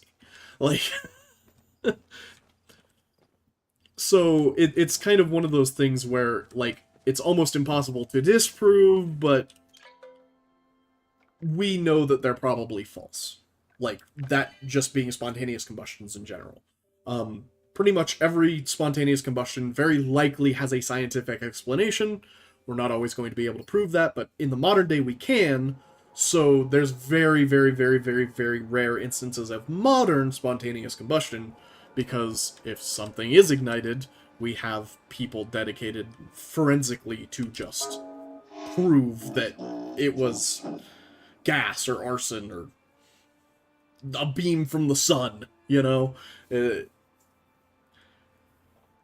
Like, most cases of spontaneous combustion in the 70s were probably middle-aged women with crystal balls that they didn't keep covered and didn't realize that it would refract light into their house and light their curtains on fire. Well, You know? That's combustion. We're talking about human spontaneous combustion. Yeah, and if you're specifically talking about human spontaneous combustion, that's where I was talking about. There's that Wikipedia article of human spontaneous combustions, and a lot of those are just really old. Because, again, I personally believe that there were causes for that combustion, and we just scientifically couldn't understand it at that time. I will dispense a piece of candy as appropriate recognition for your efforts. Well, thanks, Gardener. Now follow my instructions precisely. Together, you and the gardener slowly repair the pup. It takes hours of carefully following instructions. Oh god, this is tech support! Gardener's just doing tech support for me. No! Finally, you tighten the last screw and step back to observe your work.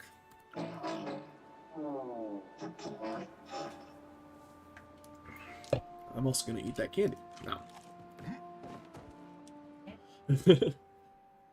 Despite all the repairs you've made, the pup doesn't show any signs of stirring. Aww. Poke him with a stick! Gardener, what now? My instructions were perfect, either your execution was flawed, or the mechanical damage masked the true problem. Oh, true facts. If you're in tech support, just remember, your instructions were perfect. Either their execution was flawed, or the mechanical damage masked the true problem. Just remember that statement.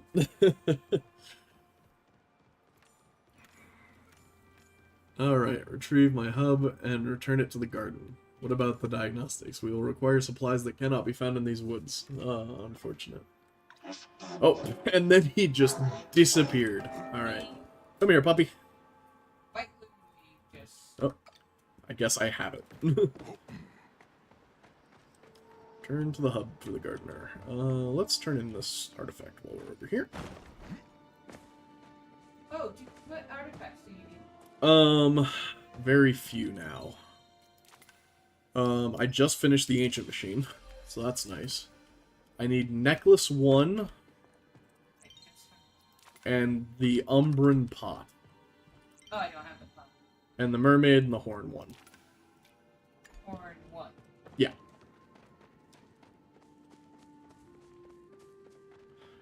Man, my jaw is sore. I have been talking very fast and very hard for the last hour and a half. The arsenal has started. Yes, yes it has. I have necklace 2 currently. Yeah, I have necklace 2 too, unfortunately. We need to go to...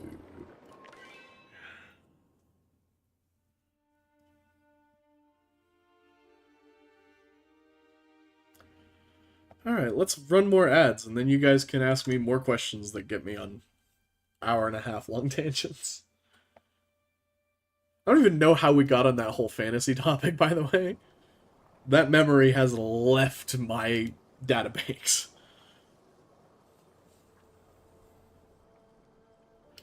Alright. Running those ads. Alright. Gardener, here we come. I think you started it, but I'm blaming me? Fair. You know what? I will always blame Falrin when given the chance. So what? Ah, they know I love them.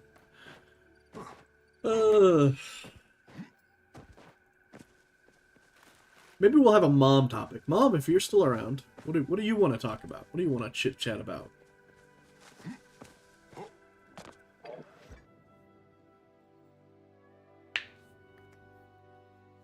What is that? Me cracking my knuckles? Sorry. Because the first time I heard it, you did it twice, and I thought you were snapping at me to shut the No. hell up. No, Oh my never. God. That's so rude. Why would I do that? And that's what it sounded like, so I bust up. Well, I will always talk with you, on stream or not.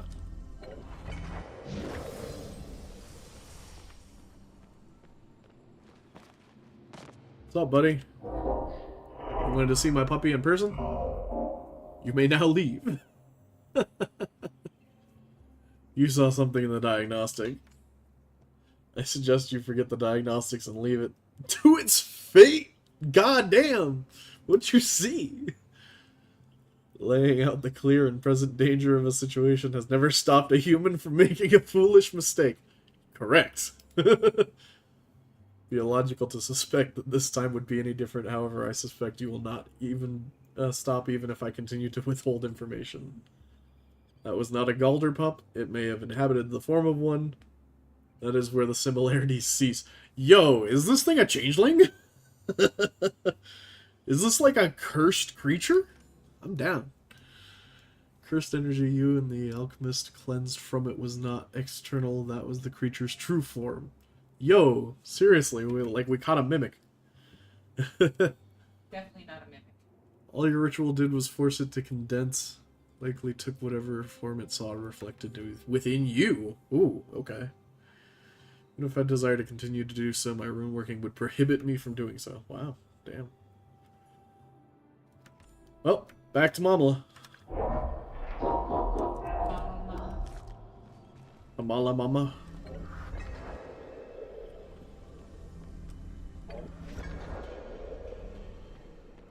Oh, man. That is absurdly disorienting. They really need to come up with a better teleporting system. I would prefer if you had loading screens, to be honest.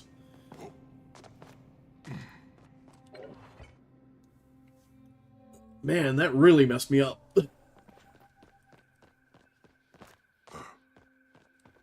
Alright, Tamala, are you at home? No, she's in the woods. In the woods.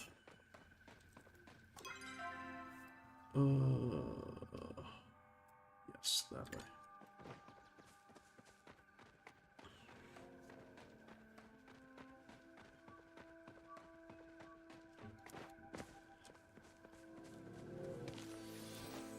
So, how's the family?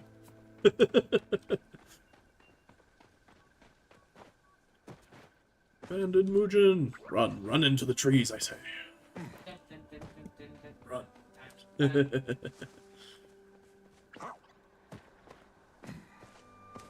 Who remembers old video game trailers? Like when they were either stupidly cinematic or stupidly, like, gameplay oriented. Like, now they kind of do this weird mix and I don't really like it, and I wish they'd kind of just choose one or the other, because I really miss the cinematic cutscenes for video games, or launch trailers for video games that would just be insanely, like, high quality, really cool movies to watch. Like, really miss that.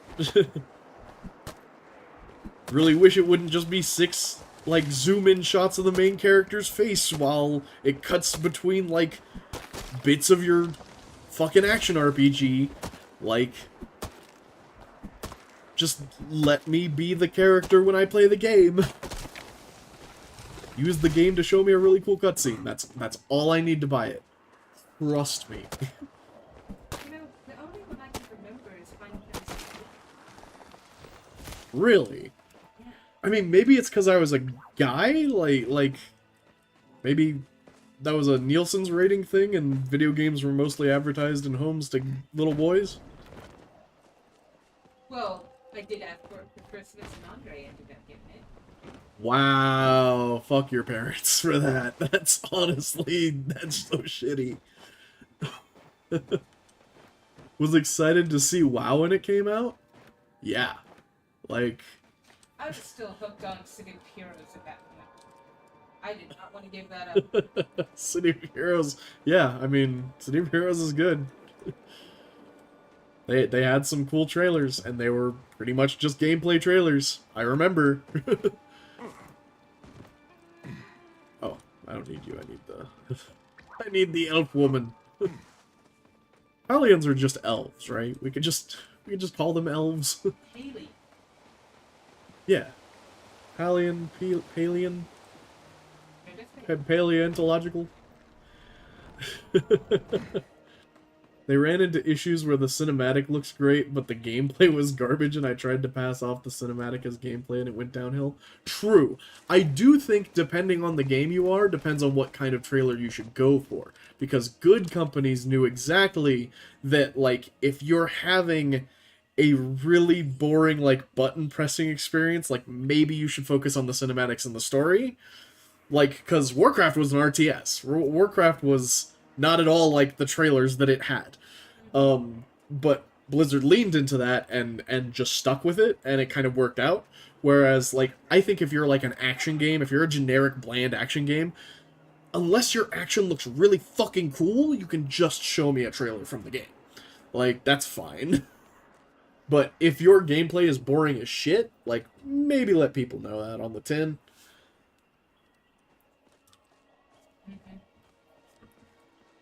Looking for a bit of change. Yeah, I remember because when Vanilla left, Just I have a look. was working at the Lens. Oh, yeah. Yeah, Zora worked at a LAN center for a while. That's fun. I wish they were still around. Maybe if and when I move to South Korea, I'll work at a game lounge. I think I could definitely get away with that. Yeah. Because they need proprietors, right? And proprietors get to play games with people. I hope. Maybe that's less of their work culture there, but well, I can dream. Yes, after you and the gardener disappeared in such a rush, I took the chance to inspect the pup in more detail, comparing it to the dull little moats filling the elderwood. Does it a disservice? Okay, fair. Creature's far more interesting and complex, a living sentient curse. Yes, curse me. Oh, my. I want the puppy! You see, I don't sense anything wrong with its physical body. Indeed, it appears to be sleeping, yet nothing I try to will awaken it, which leads me to believe that it has a will and that it does not want to awaken. It is puppy time. Welcome Yes. back, Espa. Damn, that's deep. Oh. Hey, Fowrin, you can request a... Well, Yes, welcome back, Esper. It is puppy time. Lack of flow trees has stymied my furniture making. Oh, yes. If you need more flow wood, like, we can help you out with that. There's actually, groves. I have We four should take trees him on out for my groves. popular that I want Um, to get rid of. Oh, can he chop those down? Yeah. Oh, sick. I didn't know that. So apparently you can just go to Zora's plot and chop down her flow trees. She's cool with it. Well, I would have to chop it with it because it takes more than one person. Sure. I'll come over too if you need a third. You know, if you want some flow wood. Anyways, we have the ability to help. Perhaps the creature is dangerous, perhaps not. We cannot know unless we give it a chance. Yes, I agree. At the moment, the only crime I see it guilty of is, exist. Yeah, me too. That is the only crime I've committed. We need to help it. Glad you see things my way. Let's go. How do we cure a soul sickness? Creature comforts. You go and get a bunch more shit, and then we will put it next to it. Cool. Soul crabs in MonsterCon? Soul crabs is a MonsterCon thing, yeah. We gotta cure its soul crabs. Apparently the main character in MonsterCon can just do that whenever. Let's see. Mama said, though, Call of Duty advertisements were not actual gameplay, the game itself is still pretty darn good. Exactly. And, like, if your action game can carry itself on its action merits, you don't need to really advertise that. You can go with the more cinematic thing if you want to. The thing about Activision and Activision Blizzard and Blizzard in general is they figured out that as long as their cinematic department keeps killing it, they can put 100% behind any fucking game and it will sell copies. Alright. Puppy. Oh, no, Speaking not yet. of puppy, Yes. He is upstairs under the bed right. Oh. right there. Oh, he's chilling. Hey, buddy. Yeah, you alright? The bangs and booms from the fireworks outside have started, so. Did you want me to put his vest on? Yeah. Yeah, go ahead and put his vest on. Though he doesn't seem too bugged out right now, which is good. Ask around and find out what comforts the residents of Kilima. Oh, who do I have to talk to for this? What was it? I just have to talk to people and find out who has comforts. What do they find comforting? I don't think you talked to very many people. No, but it's got to be like specific people, because I know like Sifu probably wants the bars of something. Well, okay, so it's the Like- beta fish, the linen, so probably like Tish You want your best, Bubble? and Einar, maybe? Best?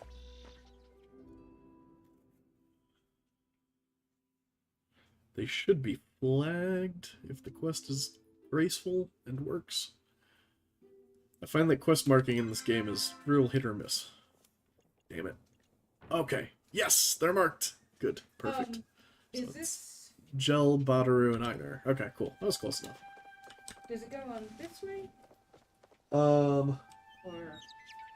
like the harness? yeah, like the harness, like that.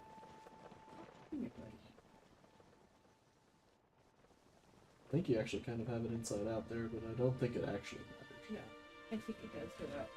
It does go up, but like this. You're good. Yeah. Give him that hug. Oh,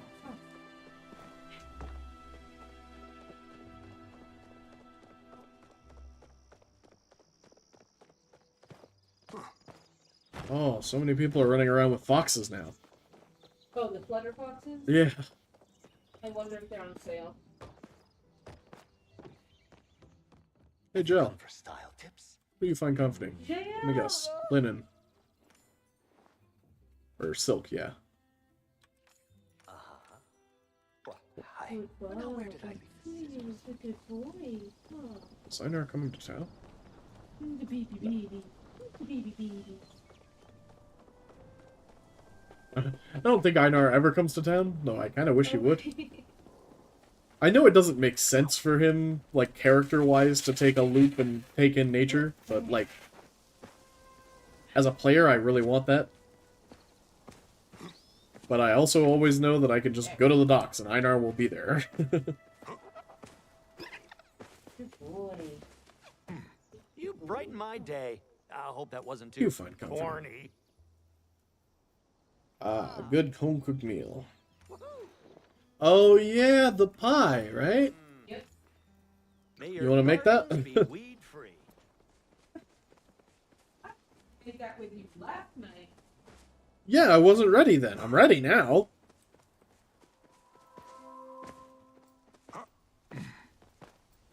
Plus, you have the recipe. I don't. I need you to do it.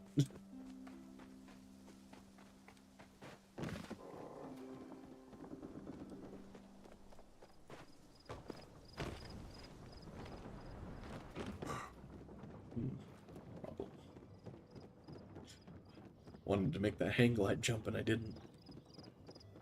Hello, Shura. Don't forget to visit.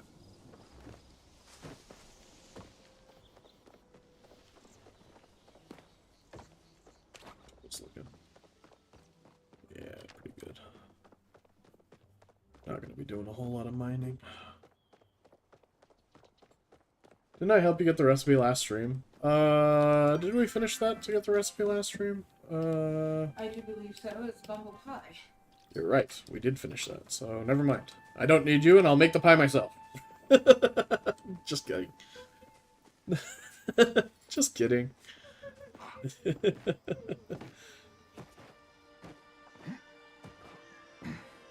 I assume fishing is also your What do one you issue. find comforting, Einar? Is My what? physical comfort. Yeah, like fish.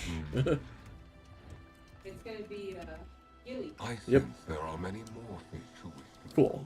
Yep, so I just need to make the pie, and I'm good there. Didn't know there was a talking portion before that quest, but that's fine. It didn't take that long. We're actually not really going over our normal time all that much at all. We're just now hitting the 2-hour mark, so...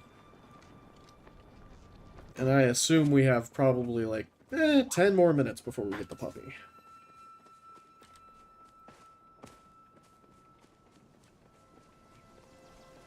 No, I walk in video games like how I walk in real life, where it's like mostly just like ground in my peripheral. But you should really look up in video games. Looking up is really cool. Those environment artists work hard on the background now.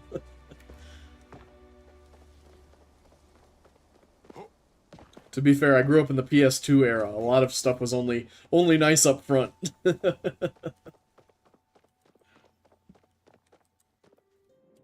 It's like the game's version of Butterface.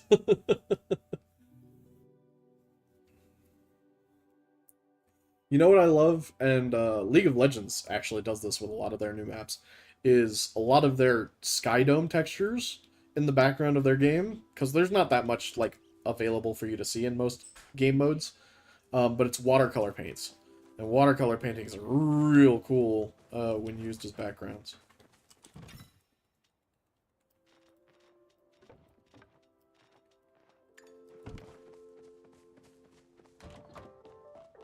Oh, keep forgetting that my cooking station's out here. I had my cooking station inside for the longest time in the exact same place. Elderwood pie. Yeah, so I do technically have all the ingredients for it, but, Z, what are you doing?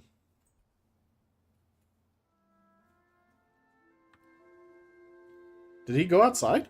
No. I didn't think he would. Oh, when was the last time he was out? Just before stream. I walked him just before you got back. Oh, okay. Yeah, he's fine. My buddy. Yeah, I made had sure an he got accident. one in before the fireworks started going Okay. off.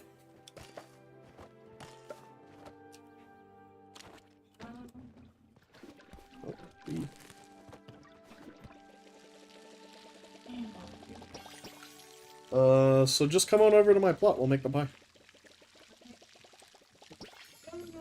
Oh, it's right here. Yep. Well done. Magic. And I'm just gonna double check the schedule, see how. Oh, got you. I mean, to be fair, I'm gonna be done with this in like 10 minutes. So we can end stream and just go straight to bed if we need to. Yeah. Luckily, I don't get woken up by fireworks or anything like that, so I can fall asleep whenever and I just won't be woken up.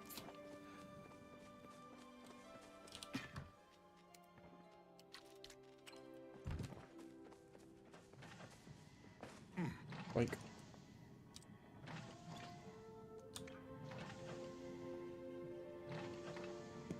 we chillin'. I like the breeze in this game, but I hate that the breeze is inconsistent between the elderwood trees and the regular trees. I know.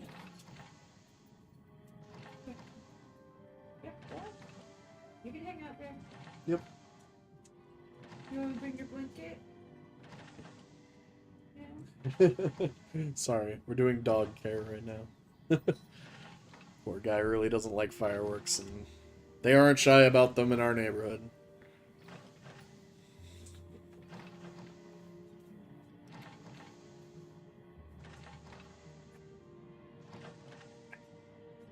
This Poor vest baby. is so pretty Yeah, cute. real poor baby.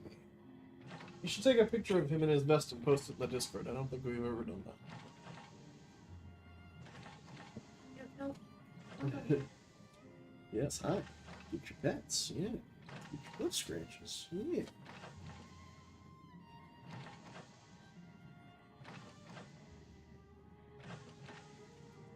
Should I put it under the desk or in between us? In between us, probably. That's where he was laying before.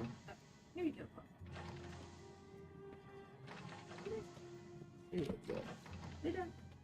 bed. Good bed. Papa. Try not to get a free show in the shot. Excuse Valor. Like, don't take pictures of my. They gotta pay for them Piggly Wigglies. me. Hi, buddy. Valid.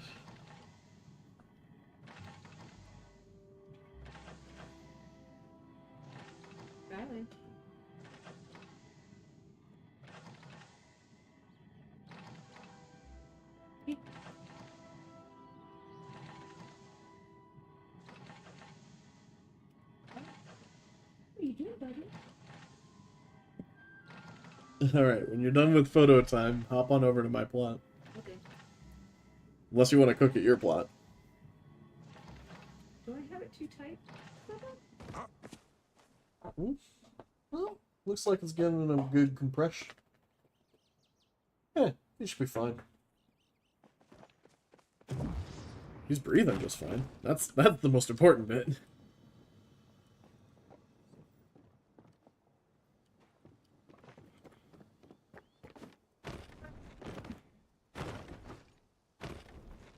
Usually I can get him to cooperate, but right.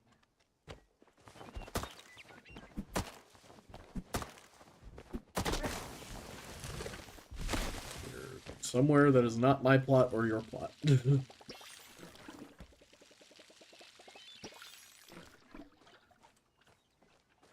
okay, I'm just doing some landscaping. It's weird, I don't play many games where I actually get to say that genuinely.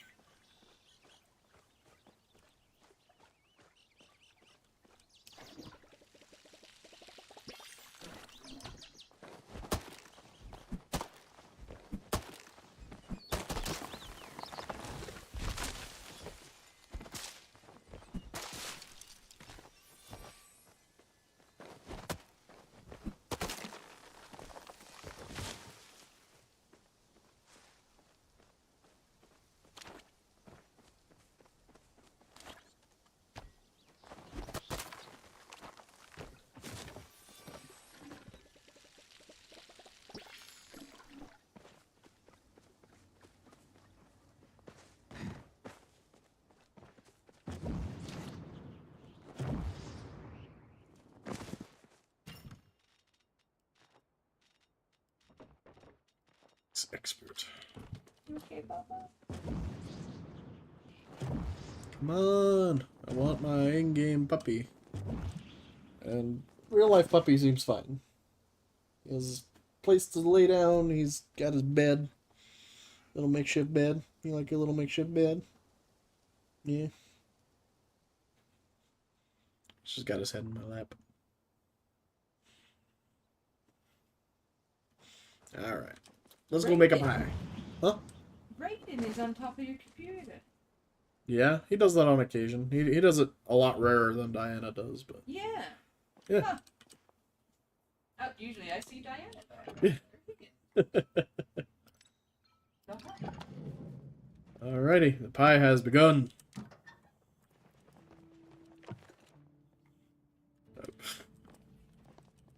Hello? I got onion. You chop spice sprouts? Okay, got it. Whew, man, I was like, where are my chopping stations? Alright, I'm gonna make center of meat and onion. Or you're making onion. I'll make center of meat. I guess I get the chopper. Oh, do we need multiple meat? Okay. I will do the pie dough. Basically, anything takes an ingredient, let me do it. I can front the ingredients. Potato? Yeah.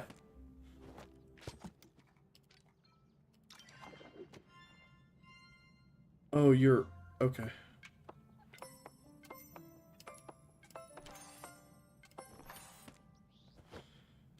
Okay. It says we need more spice. Spice room. Yes. Here, let me do... I got it. Okay.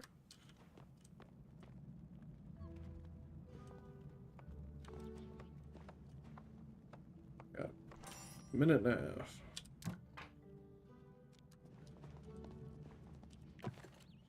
Mix. And then grill.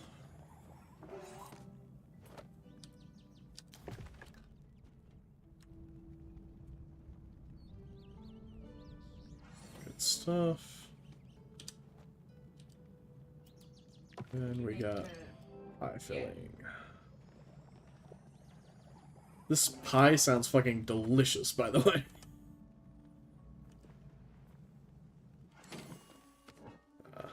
Oh well. One of them's going to a quest anyways. Yeah. I mean, when I made it, I got star pie, and I'm like, Yeah, it's a lose-lose situation. Let me fast... Oh, I can't fast travel. You're still on my plot. Yeah!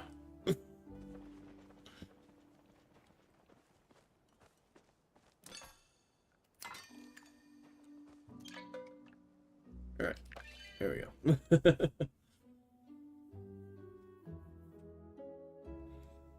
Yeah, he's just chilling.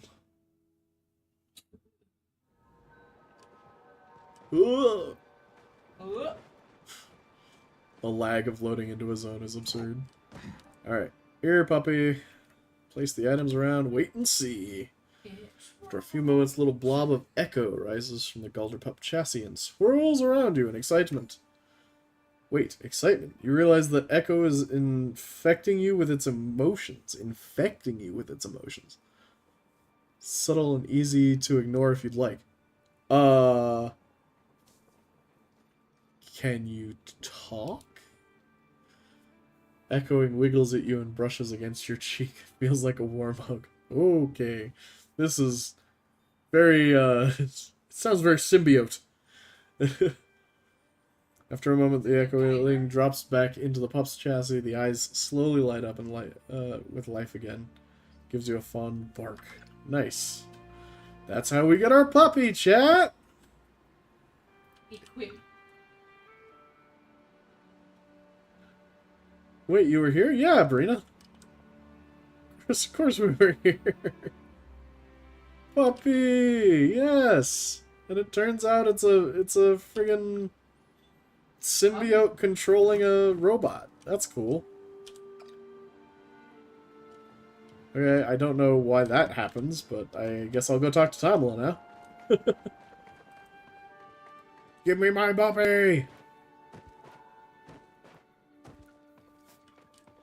I got the puppy. I mean, if he's really a symbiote, then we have to... Oh, what's the symbiote that's the dog?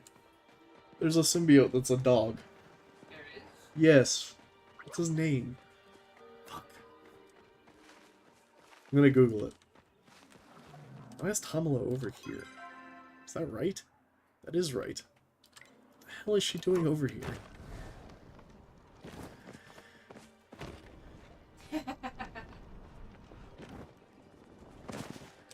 Stay a while and Brina chat. is like, hey, dick.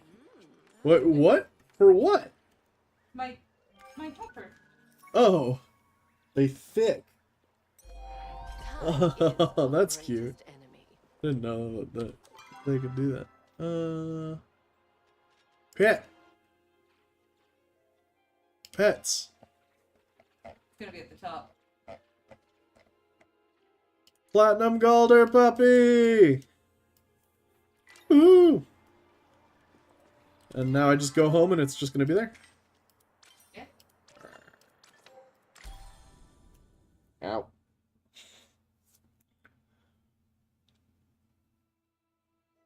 It matches my owl. Puppy power! Yes. Well, it's probably the same palette. Artists are expensive. They made some cuts and now there's only 3 pet color palettes. Yeah. When you do the... Oh! He spawned inside of me. Hello! Oh my. Hello, what is your name? Hold on. Google dog symbiote Marvel. Is it Lasher? War dog? Lasher sounds about right. Hold on. Yeah, let me see. What is this guy?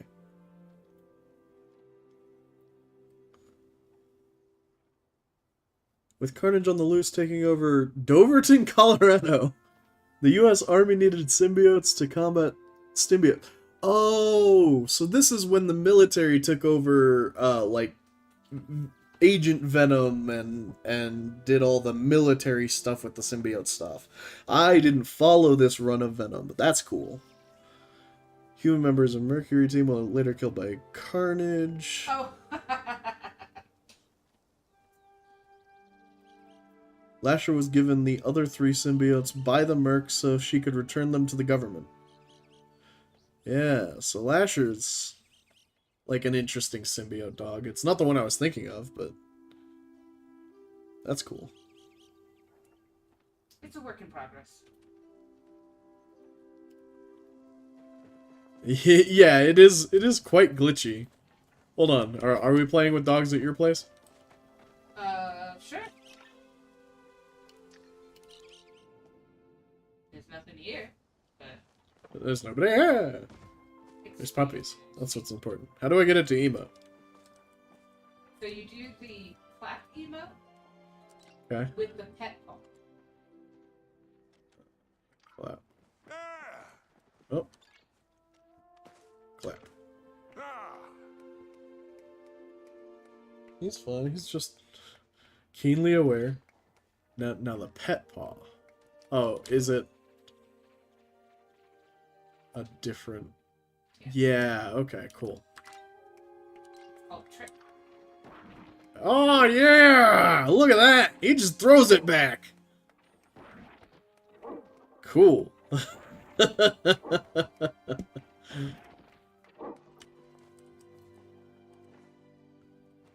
Were we gonna cook? We just cooked one batch of pie, but we can cook actual food if you want. I have been running off Russ Bouillabaisse, so it'd be nice. Bolognese? Bolognese. Sure. I mean, you don't have to actually eat it. What, And yay, puppies! Yes, yay, puppies. How do I do the inventory thing with the? Okay, so you go to your inventory Yep. and you'll see. Courier pet inventory. Yeah, I see its you bar. didn't buy it yet. Buy it? So we got to go View store. to Zeki's. Oh, okay. Tazekis. Oh my god! He has the pug run! I love it! I love the pug run so much. You ever just watch little pug puppies running around? I can watch that shit for hours. Yet, you won't let me have one. I won't let you have another animal than the current amount of animals that we have. I have never said no to something specifically. This has been a general no for many years. You just don't let me have a puppy. Yep, I'm only doing it to torment you. You got me.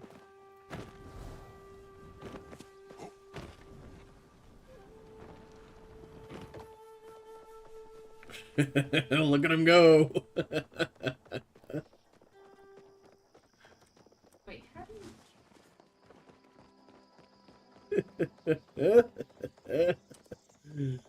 you... Man, I love dogs. Nice to have one. Oh, you're heading out, Fowrin? Alright. Have a good night. It is an odd number. Alright, so there's a new stand up in here, I assume. I thought so. There's a present there, but I can't buy it. That's... Interesting.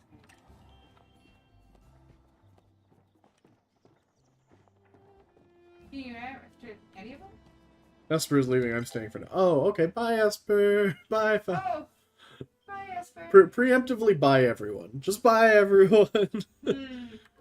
Now when I clicked on the slot, it said go to view store. Courier Pet lets you send home items from anywhere. Please purchase it in the premium store. So I get the pet. I still don't get the game functionality. Are you kidding me? That is the worst. thing I think I've actually heard. Holy shit. There's no way. I did see something in one of the bundles included the 4 courier slot.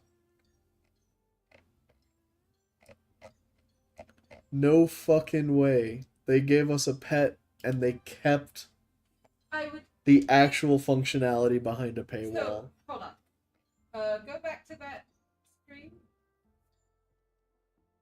Which one? Because the where one it says that- to do the thing. Okay, read that again. the courier pet let you send home items from anywhere. Please purchase it in a premium store in order to use this feature. I think they're talking about the pet. That was before they added the free one. So I have the pet. Okay, it should be automatic. No, because the inventory slots for the pet are still locked. Alright, hold on, let me find it. Yeah, because let me compare your UI to mine. Just open your inventory for me. Yeah, so those have a different symbol for you. For me, they're all locked. Yeah, I know, but sometimes it does that. Like, I'm like, okay, I guess I'm not sending anything. Oh. Try No? relogging. Okay. I'll relog it. We'll see if it's just because I'm like, this is a thing that, like, if this is the actual case, I might just stop playing this game. I'm not kidding. I Like, know. that's real bad. Like, holy cow. They're like, here's a free pet because you didn't want to pay money. Now you gotta pay money. It's like, oh, we're going to gimp your pet in functionality because you didn't pay for it. What? I just got my dog and you shot it in the foot? Why?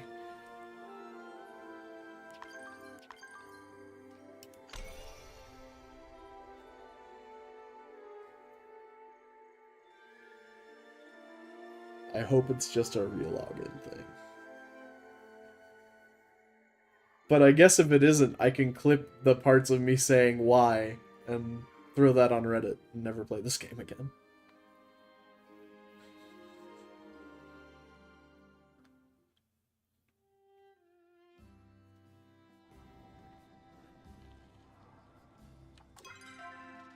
Nope, still locked. Hold on. I know this was a big pain point. Where it wasn't working. Yeah, of course it is. Because this Founders Pack literally says Founder Courier Pet 4 slots. And it's $30. I think you get 3 for free. 3 what? 3 slots? Yeah. I mean, I'd love it if that were true. Still looking. Patience.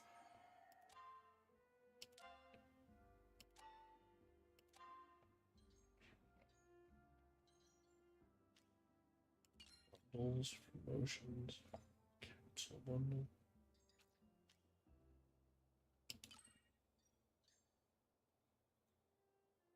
Also, the existence of this emote, fucking devious.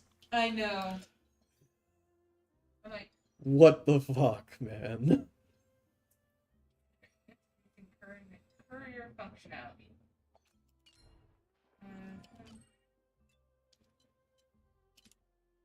Do you go home and back again? I mean, yeah, do I have to teach him? Ask Ulf for help? Do I have to finish that part of the quest line? Possibly.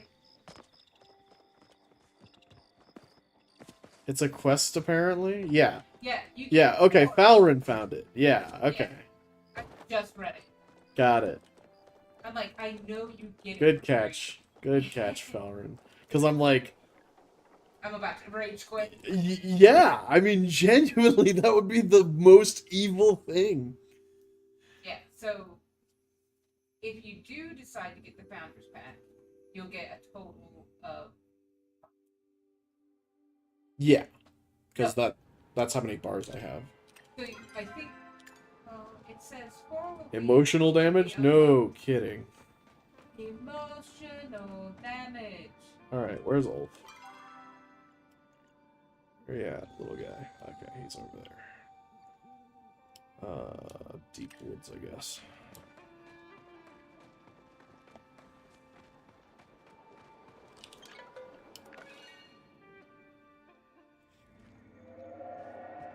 Alright. The trees are screaming, by the way, if you wanted to go bounce on flowers. That's one of those sentences that doesn't make sense to anyone that doesn't play this video game.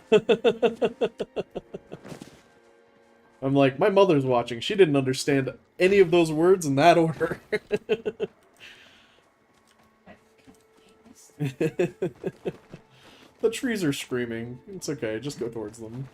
You'll get flowers. Are they screaming in Vietnamese? The trees! The trees are speaking Vietnamese! What's up, Luffy? Yeah? This tent's fixed on the pup. That danger. Nope. It friend. Looks suspiciously, but leans forward and gives the pup a good sniff. Yep, because... That's what you do. yeah. Ah. Does a very good roll and lets out a little mechanical poof. Nice. Alright. Moving. What did it say? Need energy hurts. Okay, can I eat the goop around you? Bean burger and flotato fries. We have to do more cooking! Yep. Alright, cool. Back to your plot. We'll do more cooking. Is Brina still on? I imagine she is still on. Oh, So, Brina, we're going to... going to do some cooking. We're off to do some cooking, some wonderful cooking of ours. Okay. 2 minutes. Deep Woods. Of course, I, like, just used my potion of home, so I don't have another one. Oh, why am I getting flower pop-ups?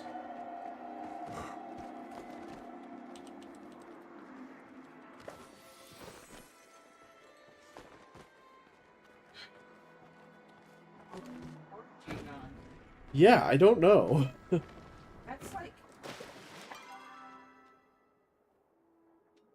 interesting. I don't know. I don't know what happened. I just noticed that I can see them now. Yeah, I mean, I was looking for my pin on my compass, and they were just there instead. Interesting. Also, it's really dark right now. Is that part of the Pixie Blossom bounce? Maybe it is. Maybe it's like Elderwood's nighttime now. That would be cool.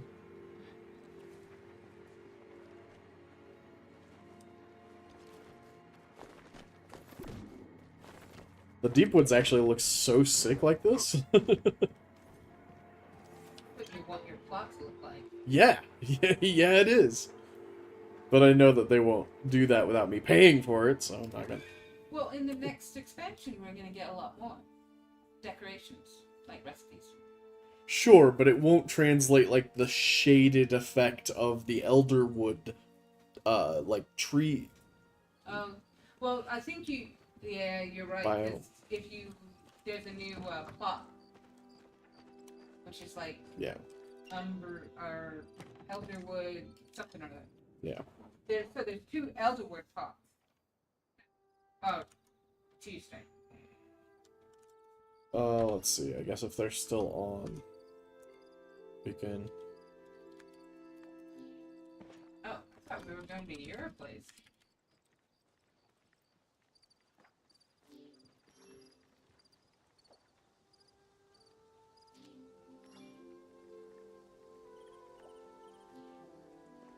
It just says one other player on, so I think that's you.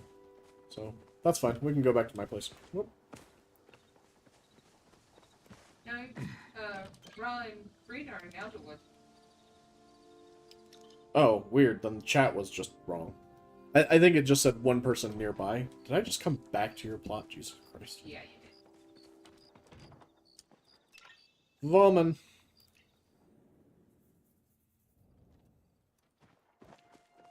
You're woman. Sounds like some weird teenage slang. That's totally vomit. Please never say that again.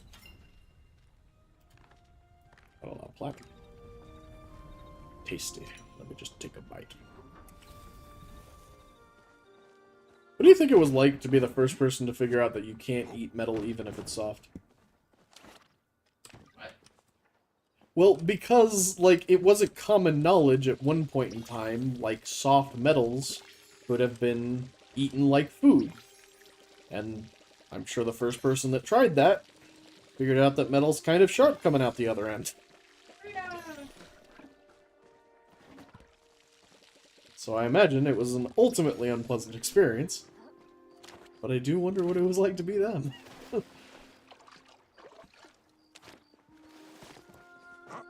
Alright, we got one of the two. Do I even have the stuff for this? Hold on.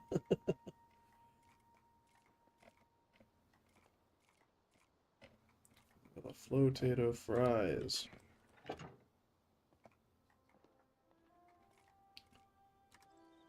Imagine the chopping table.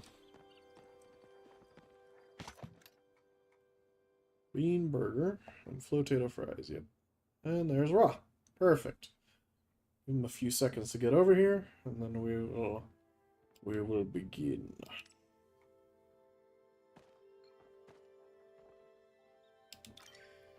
Oh Oh, no. Ah.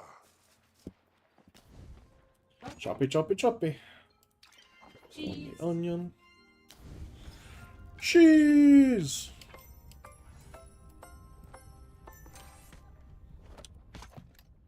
Alright, roll out that dough.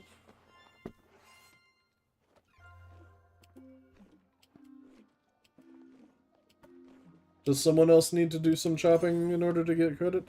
There. Come on, Brina can do some chopping.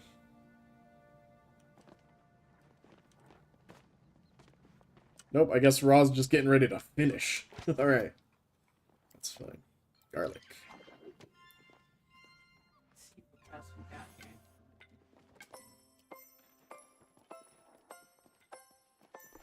I think the break in the chopping might have caused issues. My apologies. It's alright. Yeah, we still got 3.5 minutes. We're good. I just want to make sure everyone gets a chance to do something. Okay. Need to make that bean burger. Oh yeah, mashed beans here. Roll that beautiful bean village.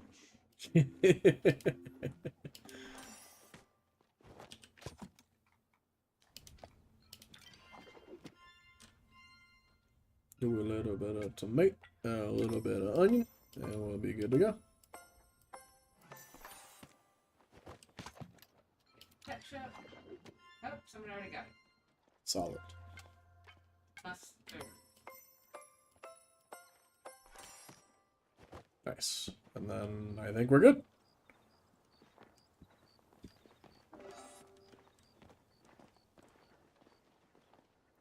Yeah. Oh. Somehow ended up normal, but that's fine. Now let's do flotato fries. Oh, I didn't click the thing. Fuck. This is guaranteed to be normal now. Pick up the soothsayer outfits.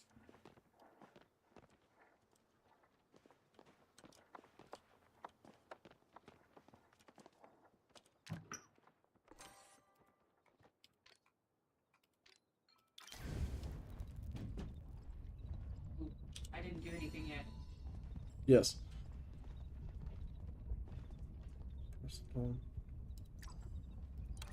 I don't know why I got the tutorial for that again, but okay. It happens sometimes. Uh-huh. Go ahead. Do the thing. Do the what? Oh, you're doing that thing? You need more tomato? We need more tomato. no more tomato. That's fine. I will chop the tomato. Yeah, it's because it's explicitly using regular ingredients and all of my tomatoes are stars. There we go. Now make it the ketchup. Ketchup.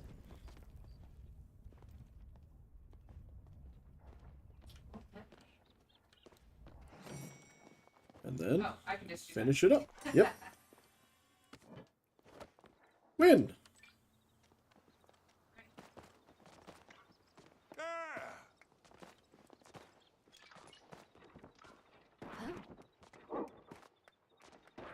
Yeah! So cool. Oh, we're doing curry now? Pumpkin curry and rice? Man, that sounds delicious. I want to try a pumpkin curry. Sure, it's just to make.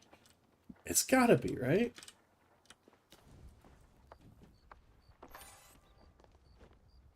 Making the rice.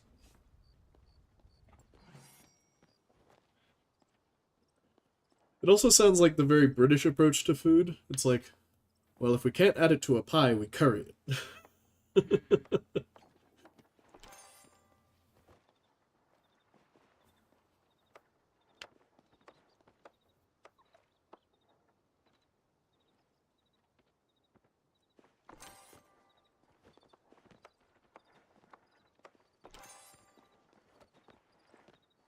Has everyone done something? I think everyone's done something.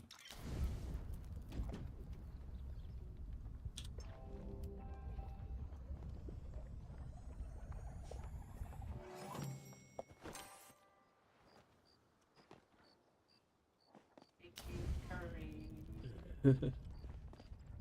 Alright, and I do want to keep cooking and stuff after this, but I do have to go to turn in this quest so that I can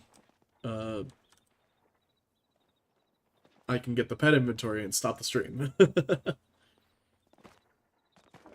Oh, Yes, star curry. oh, Nice. Alright, so I'm gonna boot everyone, so don't start anything else. And they started something else, didn't they? no. Okay.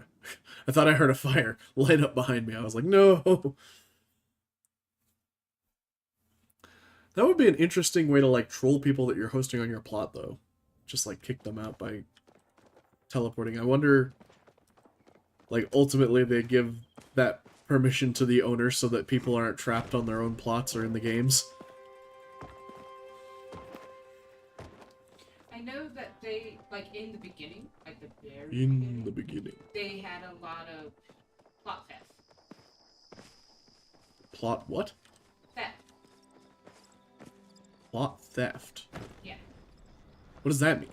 People were able to take furniture and items off of other people's plots. Oh, got you. Okay, I was thinking like plot, like narrative plot, and I was like, how does that work? Oh, I don't know. Is it sci-fi? Is it fantasy? This is a good callback, dear.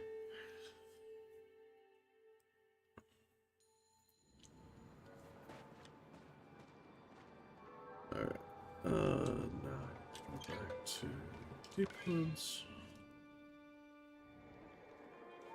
On over to the cave as fast as I can.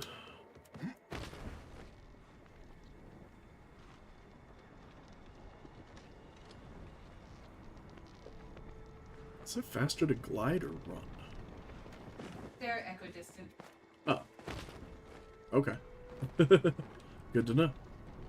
I guess that makes it real easy to the environmental design team. They're like, you're not any faster when you glide, so it's fine.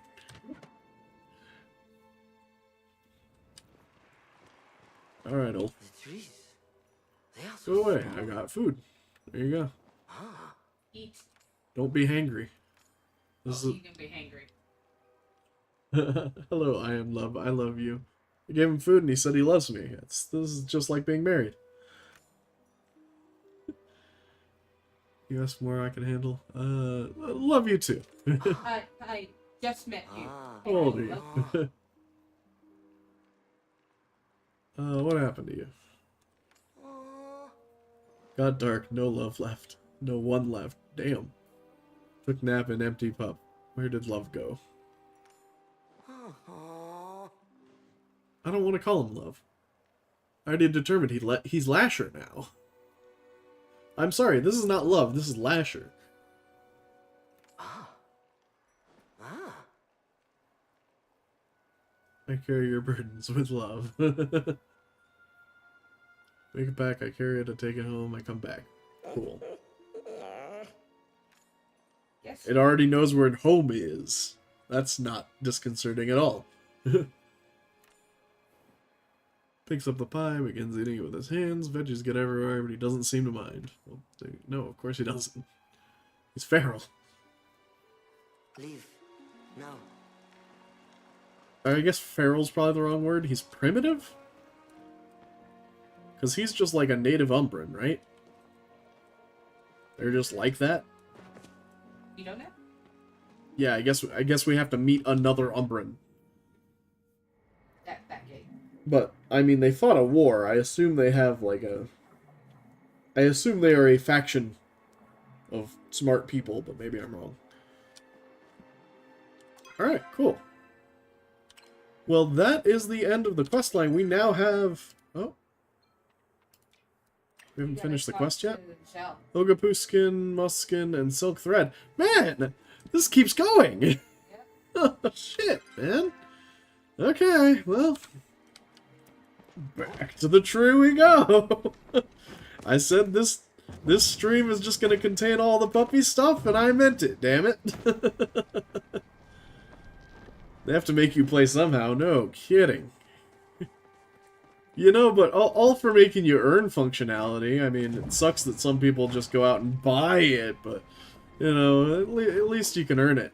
Earn it through hard work and determination. Bite me. Love you. You said I could.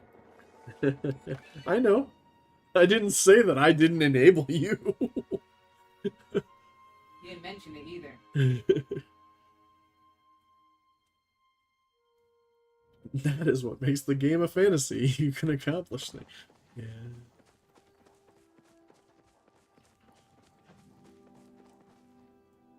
Ogapuskin, Muskin, and Silk.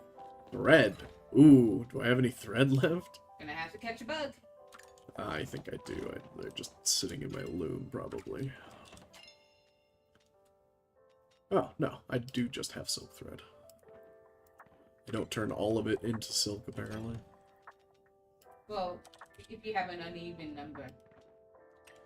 Because it takes like 5. Sure.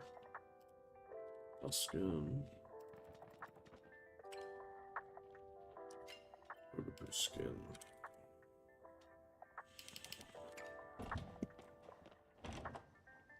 Find someone to help stitch your pack together. That's gonna be... Tish? Gel. Is it Gel? Yes. Yeah. Bread? Oh, thread. Boo. Yeah. Less... There's not enough representation for bread in this game. There's plenty of representation for soup. Funnily enough, an entire character dedicated to it, but there's only like 1, maybe 2 bread recipes? Now I want bread. Yeah, bread is a foundational food, but apparently this is a fantasy, so bread is not one of their soups. They have foundational soups and pies, apparently, but not foundational breads. If only I knew someone that made bread. If only. The woodpecker bread. Woodpecker bread? If only the, woodpecker sung, I believe? I have The no Nana idea Bridge. what Am I going crazy, Chad? Is that not a song? Is that not like an old rhyming, like, nursery song or something? you're talking about. Have you come for style tips? You help me sew up a pack. Maybe it's regional. It's for a robot dog. Give it spikes and flames. It's not for me. Is what I put. Give it spikes and flames. Why don't you tell me a little bit for the client? Is it for you or a friend? Now I'll explain the situation, but I want spikes and flames. For Lasher.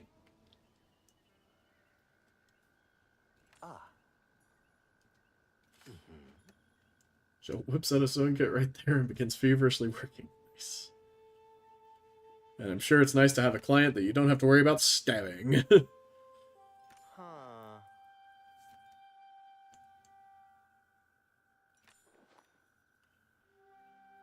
I'm afraid I have no other answers for you. Okay, perhaps an alchemist. Man, if only I knew one of those. Alright, cool. Leave me to my melancholy. Ask Tamala. Again. Jesus Rice. Bryce? I don't know. I knew a Bryce. What? I knew a Bryce. Yeah, I think everyone's known a Bryce. Everyone in America. It's a very common name. Was Oh my Bryce gosh. particularly special to you? I met someone today, and their name was Zayden.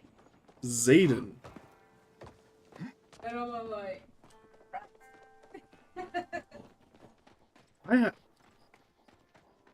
It's not Zayden. I have a cousin that has a weird name like Zayden. It's kind of embarrassing because I don't remember their name right now, but I am the oldest of like 30 cousins. It's hard to keep them all straight.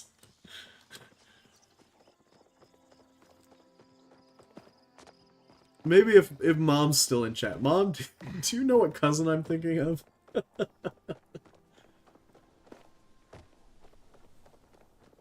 It's one of my uncle's like middle kids, I think.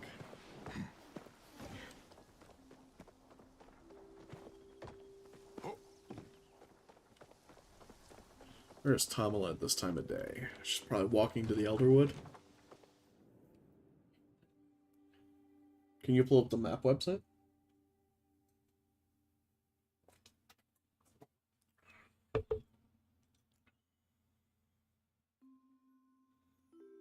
is she not showing up on your map?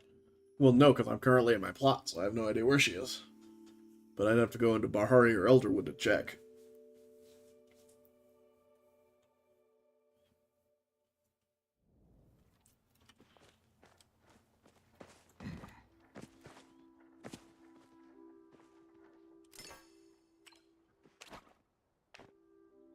Eat some curry. Good curry. I think it says location. Oh, okay. That's fine. I'll just try Elderwood and hope she's there. Someone on my plot? Why can't I use my board?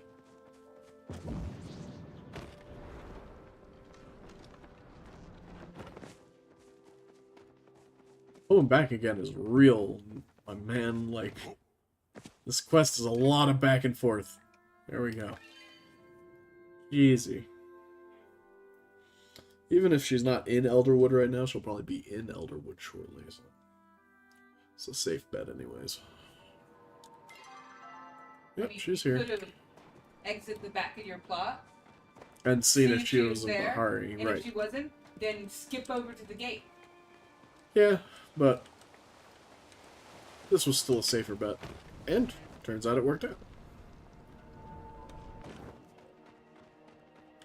Because, yeah, like, almost 7 is where NPCs are, like, sat for wherever they spend most of their time in the day. For the most part. There are a couple of night owls. Man, that was a loud one, but the dog did not even flinch. Looking for a bit of chin wag? Catch time up. Alright. I'm gonna start skipping dialogue at this point. I just want this back and Make sure forth to you be head over. home early. Pumpkin stew. Pumpkin stew? Fuck. Pumpkin stew is different than pumpkin curry. Everything else I have. Jesus. Hopefully this is the last back and forth. Alright. I was wondering why you were making curry. I didn't start the curry. One of the girls did.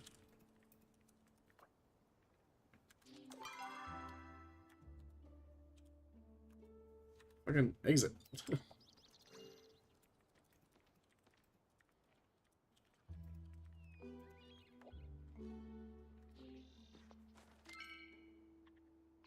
They're all right. Alright. Store you. Store you. We need a scale. Just a regular one. We need a black pearl. We need a small spore. That's an elder small spore. That's a pixie small spore. Pumpkin soup. Alright, anything else you know that I need to make in this quest line? That's what I need to do. Oh, so you don't know. If I have a purple. Black pearl? Yeah. Oh, yeah, I do. This one. That's all I need. That's enough. I do have the small spore.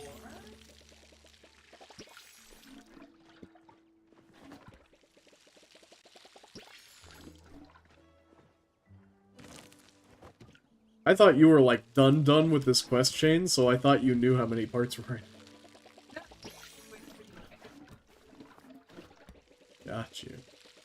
Well, thank you.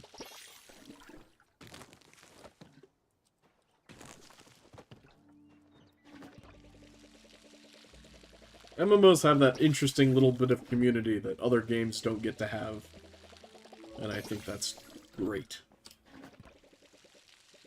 That like, oh, I'll wait for you really kind of means more when it doesn't mean much if you do move on in the story.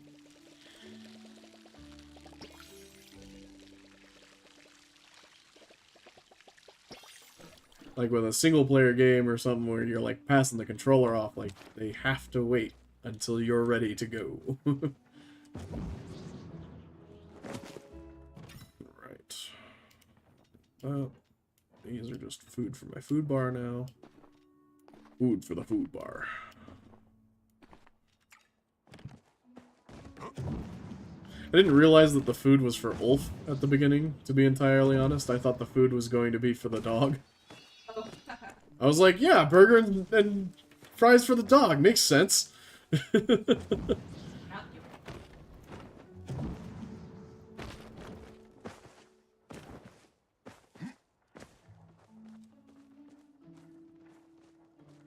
I wish he would do the flipping without me having to clap.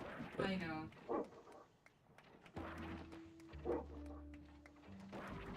It's still cool, though. Oh. I saw allies pop in for a brief moment there, and then they went away.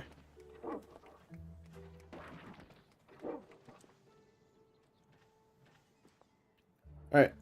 I'm gonna give you guys, like, 2 more minutes to get over to my plot if you want pumpkin soup. Otherwise, I'm just gonna make it. Like, Yeah, that's why I'm like, yeah, 2 minutes. It's a solid cutoff. Here. Humans. And I make the soup.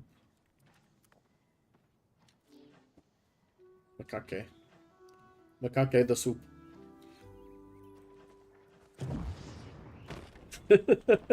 Sauce.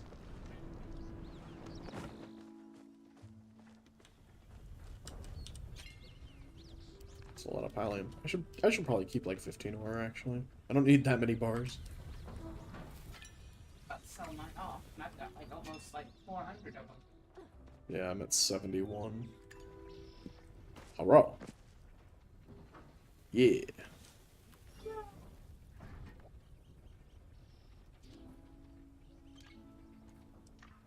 Watch the dog flip. Yes. It's the only trick a dog really needs. And to have inventory slots. Okay. Hey, Alright, cool. Let's start this shit up. What am I making? Pumpkin soup? Pumpkin stew. Pumpkin stew. Right. I've got the onion. I suppose I will just add things to the pot. Start with the onion. Very good. Spice root.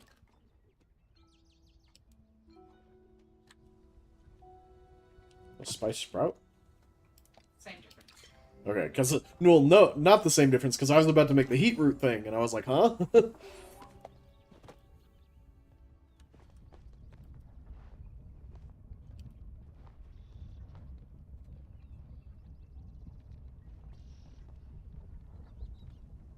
Delicious. I think we should make pumpkin stew, by the way.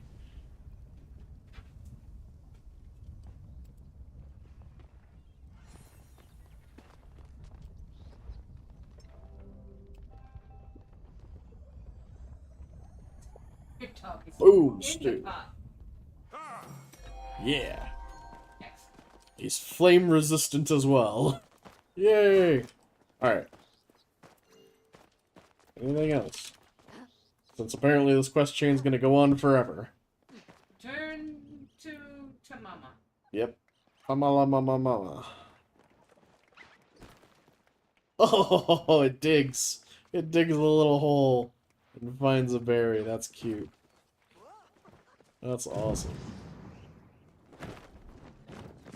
And straight into the concrete. Yep. Oh, that's funny. Can I use the board or? Hold on. Yeah. Okay, now you can. Okay. So I was almost to your back door, and I'm like, no, I don't want to start over.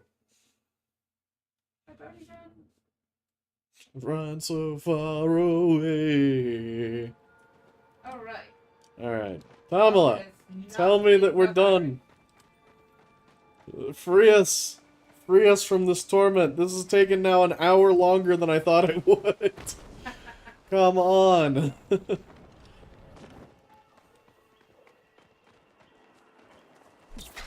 But the content. Nah. Raw. My throat is raw. I'm hard. sick of this. Back for remedies. Would you say Just it's company. raw? It's raw. Alright. Starting to go peckish. Sure. You're eating the stew, right? You know, a good thing like me isn't monstrous enough to eat pearls by the dozen.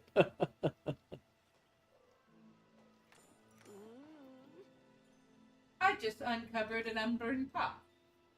An unburned what? Pot. Nice. Excellent. And feature unlocked. We got the inventory slots. Yay! Yes, we're free. No, we're not gonna send that stuff back. Okay, cool. We've done it. Good job, Lasher.